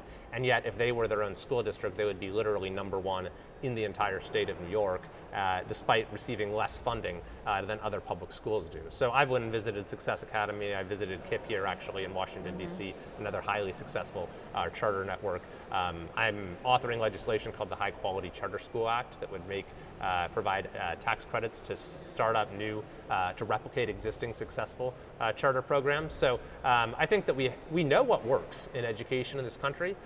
We just need to replicate the successful models so that more students get the education they deserve. As I mentioned at the top, you are relatively new independent. What's it like being an independent in Congress? Oh man, it's lonely. I'm the only one in the House.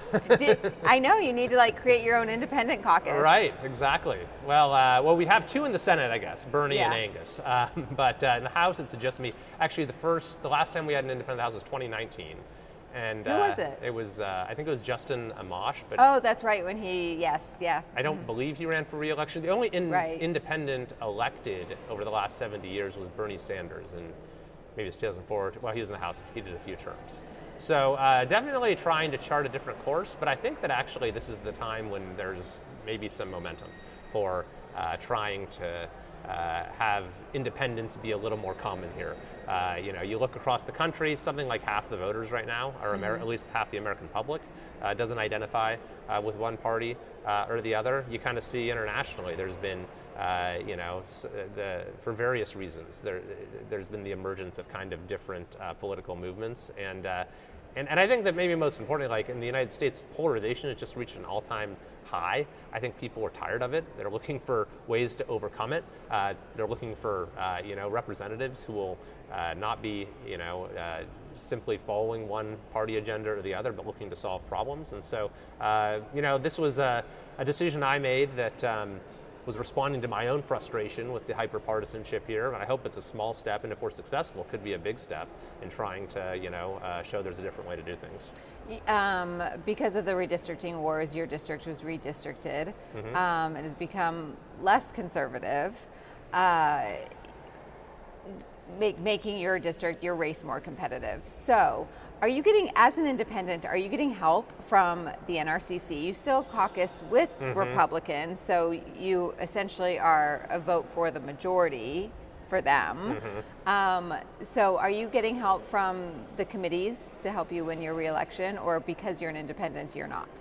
Well, so I'm caucusing with Republicans for the remainder of the term because you're essentially forced to caucus with one party or the other under the existing rules. Otherwise, you can't serve on committees or anything like that. I think that's actually really bad. It's one of the structural things that makes it harder to be an independent here, and we're going to try to change that so you're not forced to caucus with one party or the other, and I haven't made any commitments about the new term. As far as the NRCC, I don't believe I've had any conversations with them, I guess, other than just running into to Richard here or there about any involvement they'll have in my race. So they're not trying to help you yet, anyway, win your re-election? I haven't had any conversations with them about that. We do know that the DCCC has just put my opponent on their red to blue program, so they're certainly getting involved. Yeah, oh my God, really fascinating. Okay, so you've agreed to a 5:35 1 minute, which is a fun little question. What are you going to be doing for August recess, even though I feel like I know what your answer is going to be? Well, you might be thinking I'm going to be campaigning, but I'm in, which is true, but I'm in the unusual situation of representing one district that's very large. We were just talking about this before I came on. That's one of the biggest districts in the country. It's about the size of the state of West Virginia, 450 miles north to south. And then I'm running in a district because my existing district was chopped into 6 different pieces, so I had to pick one of those 6 pieces to run in. And so the one I'm running in, about 40% of it is my current district, about 60% of it's new. So I still am representing this big district, and then I'm running in this district that's much more compact. And so, I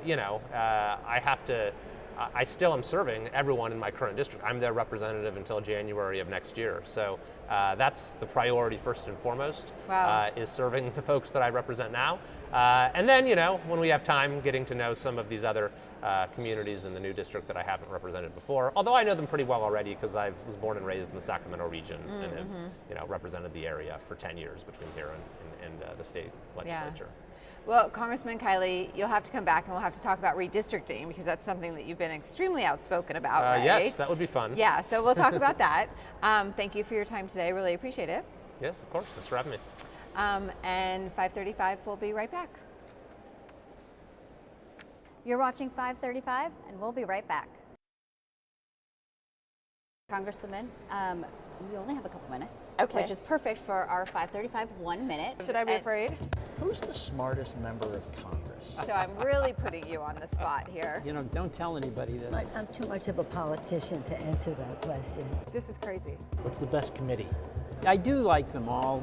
On you, baby. That was good. That was good.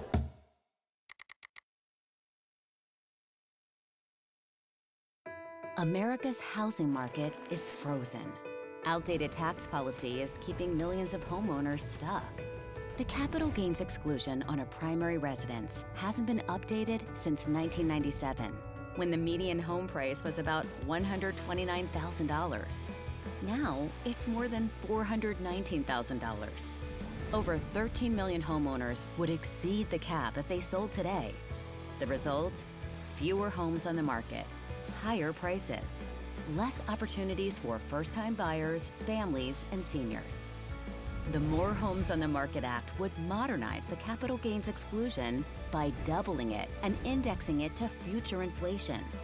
More homeowners could move without facing massive tax penalties on their home equity, which means more homes, more mobility, and more opportunity.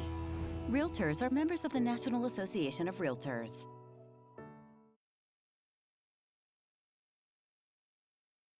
Welcome back to 535 News. This is Paul Kane of Notice.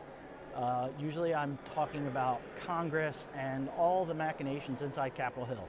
But today's guest, Congressman Pete Aguilar from Redlands, Southern California, and a key player on the Democratic baseball team.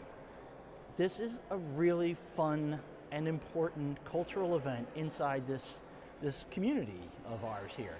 Explain to you what the baseball game means. First, it's good to be with you again, Paul, and happy about this journey that you're on, and wish you all the best. I appreciate that when you want to talk about like non-substance and non-Capitol Hill, you think of me.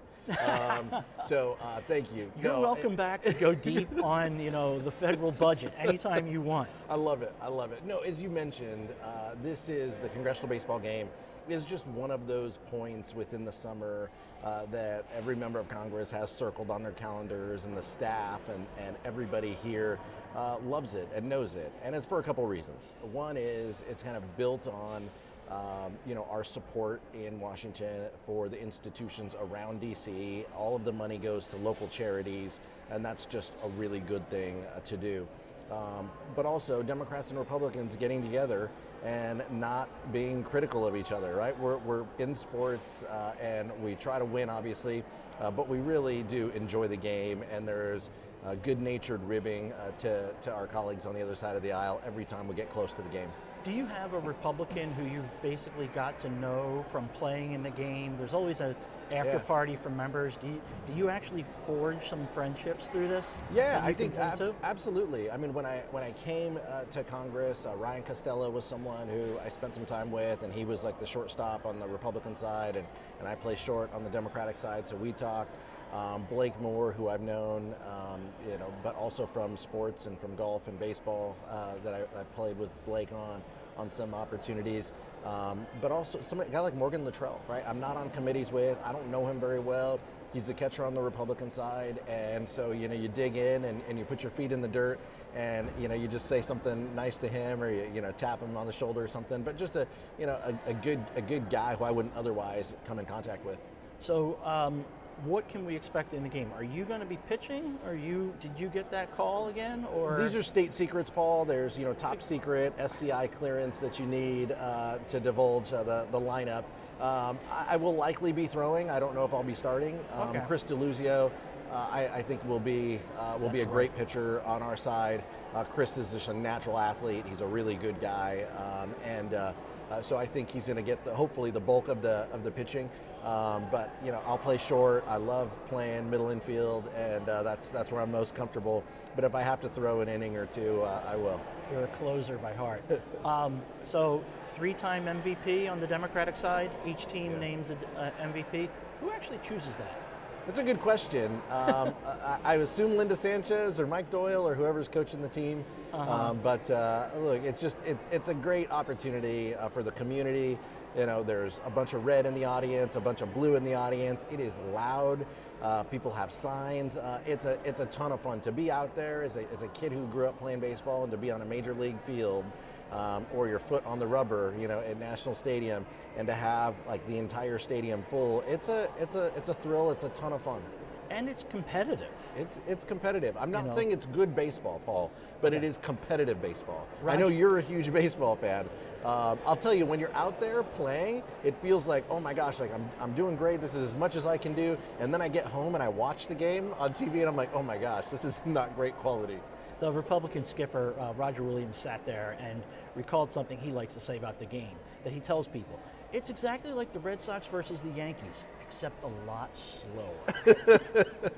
Minus the talent. It's a ton of fun. But does it freak you out at all? Because you're probably used to it now, but your first couple of games in 2015-16, you played high school ball. Yeah.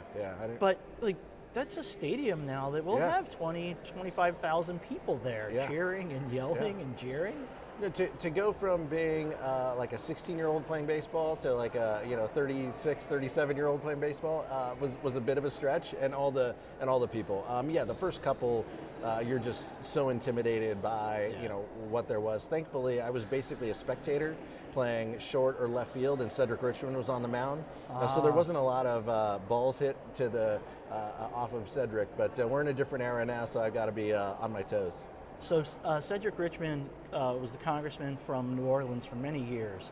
He came in the class of 2010, which for the Democrats was a horrific year. You guys got wiped out and lost 63 seats. And Mike Doyle, the manager at the time, always told a story of looking around while everybody else is thinking, my God, we lost the majority.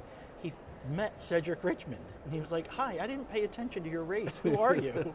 And then he discovers that not only is Cedric there, he played college baseball and was a starting pitcher. And you guys went off on a great run. It's a good run. They are already excited, Republicans. Even if they lose the majority and you guys bring in a bunch of younger players, they feel like they have the ultimate trump card. Sorry to use Trump, I'm sure you don't want to hear that. But Mark Teixeira, World Series winning first baseman for the New York Yankees, I hate to say that, it was the year they beat the Phillies, has won the nomination and is very likely to get a seat from Texas, and he's going to play on the Republican team.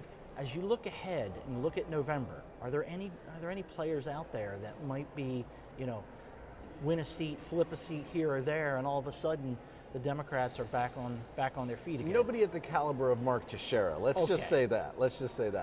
No, obviously a great recruit, and I look forward to being on the field with Mark Teixeira. I think we've got a couple folks who can probably play, who are kind of in the mix and are candidates running for competitive seats. So we'll see how they perform. How people say they play baseball versus how they actually play baseball might be a little different. But we're hopeful that we got a couple who will come through and win in November. Always important to mention this. The game has already, according to Chad Program of Fox News, who doubles as the color analyst on the FS1 broadcast, they've already raised more than $3 million for 40-some local charities for this event. What does that mean? And does it give you folks a little bit of an extra feeling of like this game is really worth playing? Yeah, absolutely. For all of us, like we put a lot of time and effort into this. This isn't like some of the other sporting challenges where you just kind of show up and play. I mean, members have been practicing since February, and so it's a ton of fun. And to be able to say that we helped raise this money for local charities, really is meaningful and helpful. We want to be. All of us come from all over the country, and we're here, and we have an opportunity to call this place, our work environment, and we want to give back to the community that we're in. And for some of us, half of the time, a third of the time is here in DC, and we want these communities to do well too. Were you able to make every practice? I mean, no. This is a lot of effort. This is a sore subject with Coach Linda Sanchez. So okay. My contract with the team doesn't allow me to make every practice because of my caucus obligations. Yes. But I get out there. I get out there enough, and I was out there in the evening sessions as well when we have some scrimmages. So. Yes. So yeah, as the chair, the number 4 ranking position, you run those morning caucus meetings, so you probably have to be there on time. I gotta be there on time, and so I try to take that obligation as serious as well. This one's out of left field, pardon the pun, but as you look ahead to potentially this real off season for baseball, there's talk of a lockout or strike. It's been 32 years since the 1994 season went sideways. Is there a role at all for Congress or Washington, whether it's just even hearings or something to try to get these two sides together so that you don't have a long lockout? One of the most amazing abilities that we have in Congress is our convening authority. And you know this, and you've covered this. Our ability to pull people together, to force them to have conversations, is something we might need to think through. And it's not lost on me that this kind of dovetails around when a new Congress could come into session as well. And so it's something that we might need to think through. And I think that from the players' perspective, I think that they make good points, and I can understand where the owners are coming from. We also have a number of clubs who don't spend anywhere near the revenue that they bring in. And so I think that has to be one of the first places to start, is the clubs that aren't spending the revenue that they receive from all their sources of income, need to put that in the product. Such a Dodgers fan. The Dodgers with their massive payroll, immediately you go to the lower teams like the Pirates and hey, they have to spend more. I mean, they could. Okay. Final question. Just over the years, what has been sort of your favorite moment about the baseball game?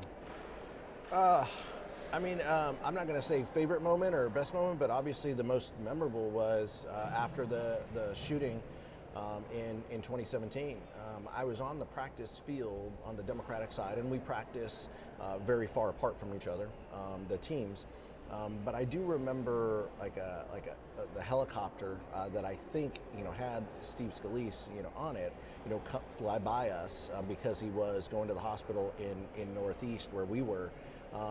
And then to get the call and to kind of congregate in the dugout with the team to talk about what exactly happened and to understand that we might be a threat there as well. But all of those emotions, and then days later to be on the field playing, and all of us wearing LSU hats. I still have that LSU hat that we all wore. I mean, that was something that was just it was more important than baseball.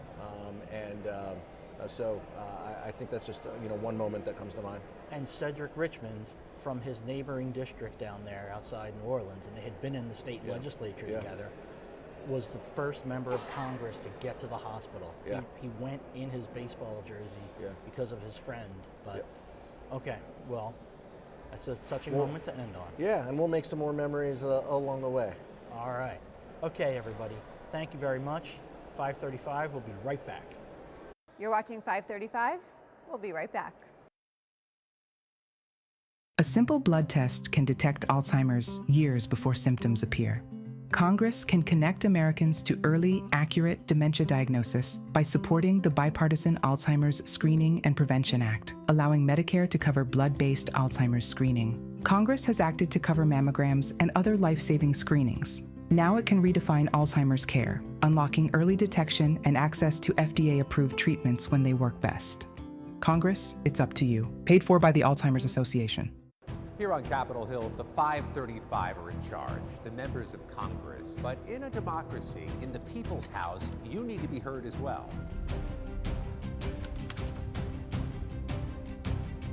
So if you have questions or comments or ideas, submit them to us at 535.news, because here with us, the floor is yours.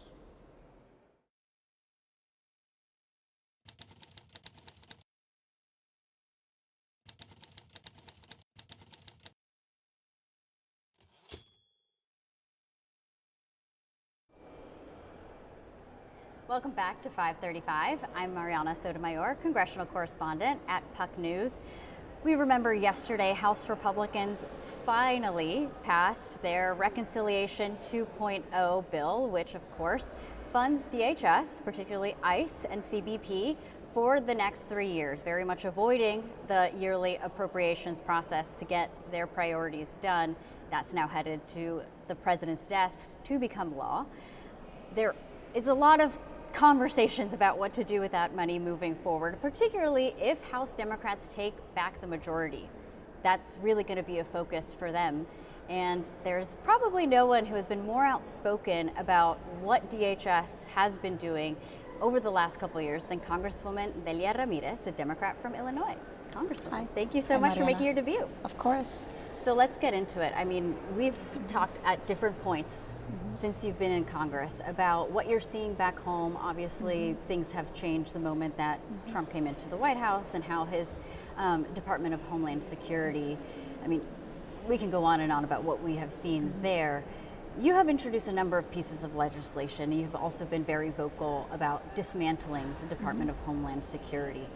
Give me a briefing on that. What does that mean to you? What would you like to see done on that front?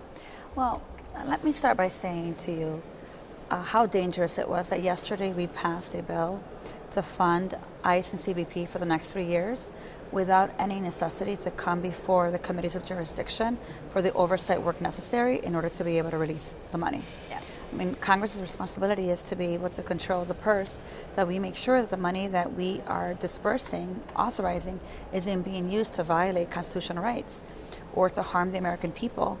Yesterday's vote, in fact, made it possible that whether the Republicans are in the majority or minority, they don't have to come before us anymore, at least for 3 years. So very dangerous. But let me talk to you about dismantling the Department of Homeland Security. Right now, you have the Coast Guard, you have TSA, you have cybersecurity, you have FEMA, who unfortunately, because of whatever the political environment is in this place, are seeing the impact every day of critical funding for the work and mission they have. TSA has lost over 1,000 agents, and the morale is beyond imaginable, right? When you talk to TSA agents of what they've lived this last year. But you think about the Coast Guard. They're under by more than 3,500 enlisted members. They're not able to hire, but every time they're about to hire, there's uncertainties because of whatever ICE and CBP is doing. We can talk about FEMA and the cuts to FEMA, and certainly 20% cuts, $700 million cut to cybersecurity in a time where we need cybersecurity more than ever. So what I'm saying is, the Department of Homeland Security as it stands does not work. It never did. But these agencies need to either be standalone or operated under other departments in order for them to meet their mission. That's what dismantling DHS is all about. And we can go on about ICE and CBP. Two agencies, at least ICE, that was created 23 years ago. In 2003, we didn't have ICE before. It wasn't established with our founding fathers. But it is doing exactly what we thought it would do. It's just that now it's doing it in interior cities at a scale that many people had never seen before. So what are the conversations you're having? You're on the Homeland Security Committee. Obviously, Democrats are thinking about what would life be like for you all in the majority. What could you try and pass? When it comes to dismantling DHS, I mean, you mentioned all of those critical pieces that are housed under Homeland Security. Are you guys discussing, where do we move FEMA? Where do we move the Coast Guard? Like, what would that in practice actually look like? I think that some of us are beginning to have those conversations. I'm working with a lot of the experts, a lot of the organizations that have been following closely the critical work of these missions. and really thinking through what does that actually mean for FEMA, for example, to be its own standalone agency that does not have to be at the helm or at risk of losing funding based on whoever is in the White House or whoever controls Congress. That it could actually be the agency of emergency management that is free from being politicized as a standalone. Let's remember, FEMA was not under DHS prior. It had its own authorities, and so to be able to do that. Sure. I think the Coast Guard, whether it's going through Department of Transportation or as a standalone agency, it has the capacity to be able to manage without being under an agency that continues to take funding from them or redirecting some of their policy or their own staff to go do the work that they were not trained to do, like ICE or CBP work. Yeah. And I would say the same thing with cybersecurity infrastructure. I would tell you, I think cybersecurity infrastructure should be its own standalone agency. I mean, you're thinking about what's happening, whether it's threats with data centers in particular communities, AI and the advancements that we're seeing, the fear that people's data or surveillance of people is being used against our own American citizens. It needs to be able to do its work, to be fully funded. It is underfunded right now. It's understaffed by more than 3,500 people. And even if this interim secretary right now would try to staff up as quickly as he could, it would take him 2.5 years to do that. Because of the system under Homeland Security and because everything he does, he has to go through this new secretary. Yeah, I want to talk about the new secretary as well. I want to first talk to you about ICE. Obviously, there have been many Democrats who've proposed different things to try and at least put some guardrails on how ICE has been conducting itself, particularly under this administration. You also have a bill that would make sure that, detention of migrants is just, there's at least a code of conduct, more or less, that agents should be following. That's something that even Leader Jeffries has said that he would like to see done. How are your conversations on your bill? Tell us first a little bit about it. And second, with leaders and kind of shopping that around the House Democratic Caucus. Yeah. So my bill is called Melt ICE Act, and it's a bill that in essence ends detention. And that means the detention of pregnant women, of children, of so many people that you see right now in the most inhumane conditions around the country. It means that corporations and for-profit prison detention centers who were campaign donors of the president or any of my colleagues or cabinet secretaries will no longer be able to keep profiting off of people's pain. It'll disrupt enforcement because it actually would make it harder for them as they're abducting people in community on their way to work to be able to have a place to go send them. And then I think the third part of it is really important for people. So what do you do with all that money? Right. You put it back into the language of the bill means that you put that money back into the communities that have been harmed over the last year and a half by the terror that they have seen, whether it's ICE or Bovino through CBP, for specific funding requirements like housing, healthcare, and community safety. Which to us, at the end of the day, don't you want safe communities? And so that's what it does. Now you're asking me the question about leadership, where they are. Right. Well, look, I'll be very blunt with you. I don't have the number of co-sponsors that I would like. We have a lot of work to do. And while I am clear that we will not pass this bill this Congress, I think it's important for us to start asking the question, so what is going to happen with ICE? Are we okay with people continuing to be detained and living under the inhumane conditions while our taxpayer dollars pay for that? And so I've had some preliminary conversations with leadership. I'm hoping to have more.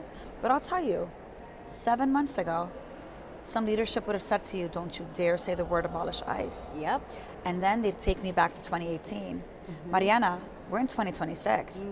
What we have seen today, we would not have imagined in 2018. The world is not 2018.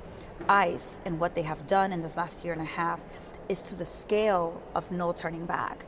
And so I think people are more prepared to have a real conversation. What if we abolished ICE and we created something new?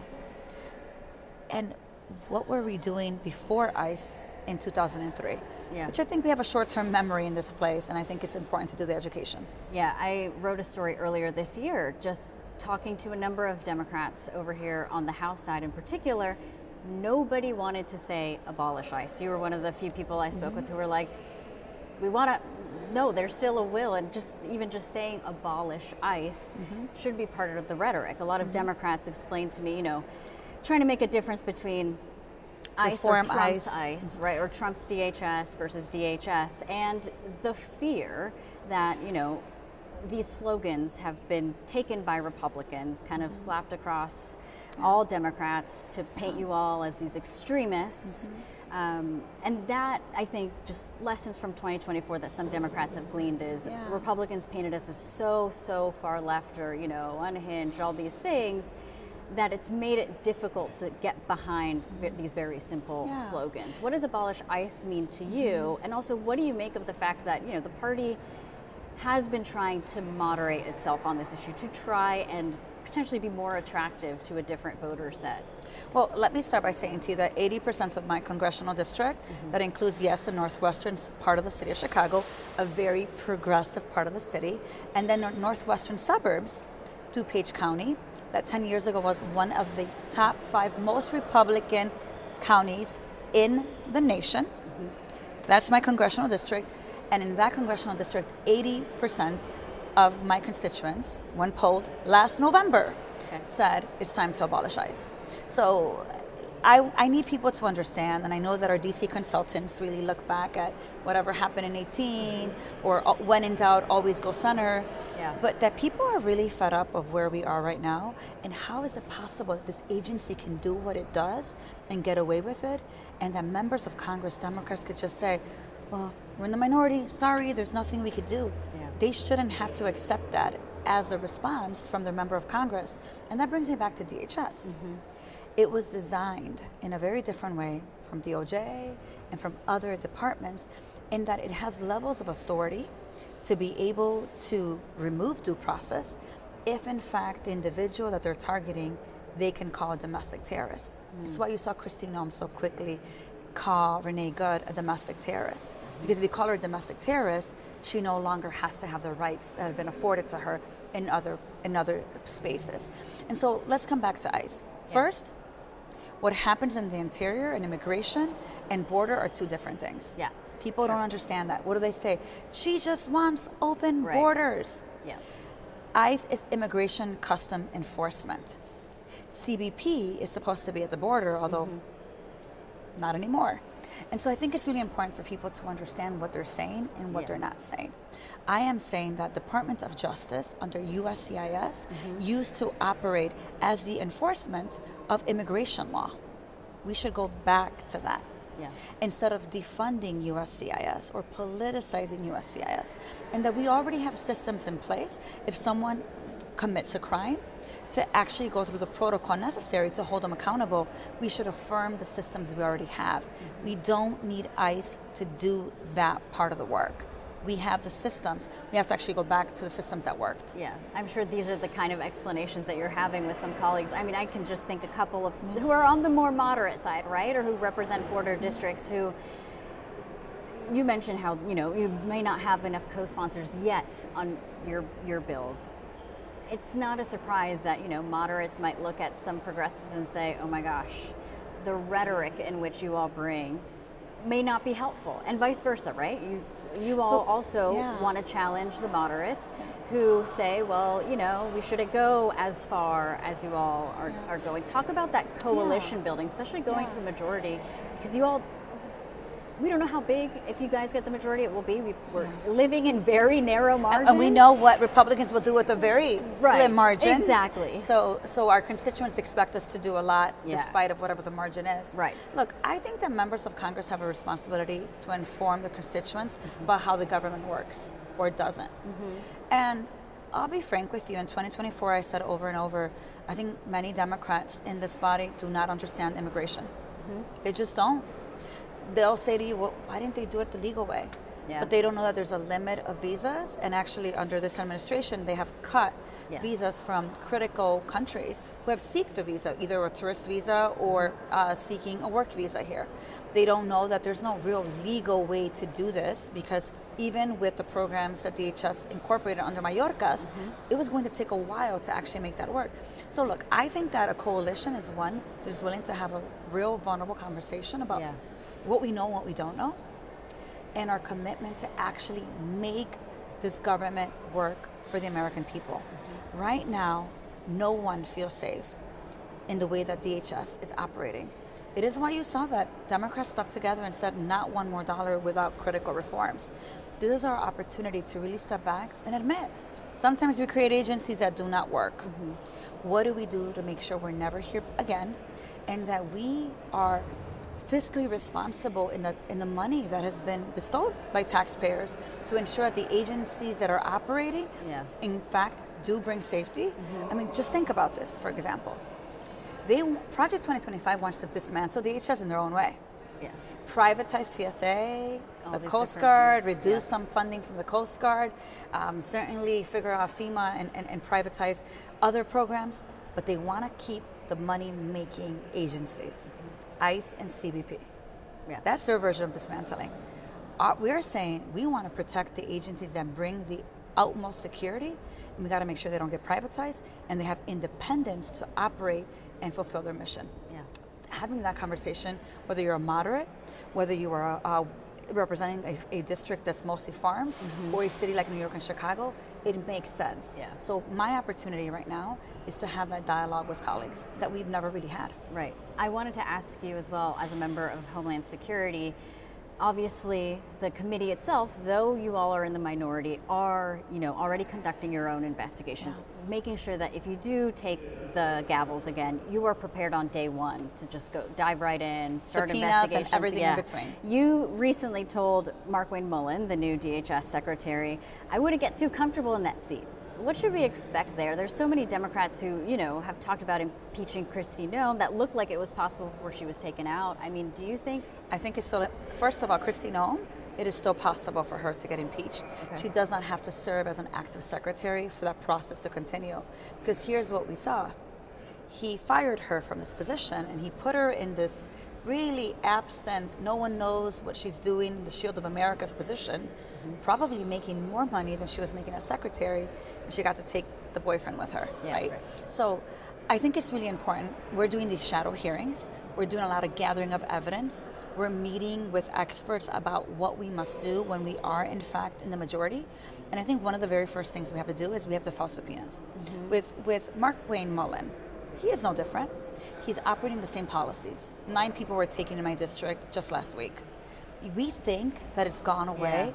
They're just quieter. He may not want to do the ads, riding a horse and doing all of that, but it is exactly the same. And you know why I know this? Because of who they just named as the new ICE director.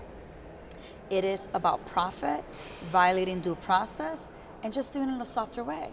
When you saw him come to the committee, he didn't even bother to read his remarks. He was just so triggered by Ranking Member Thompson that instead of actually talking about what the agency was doing, he spent time attacking the ranking member.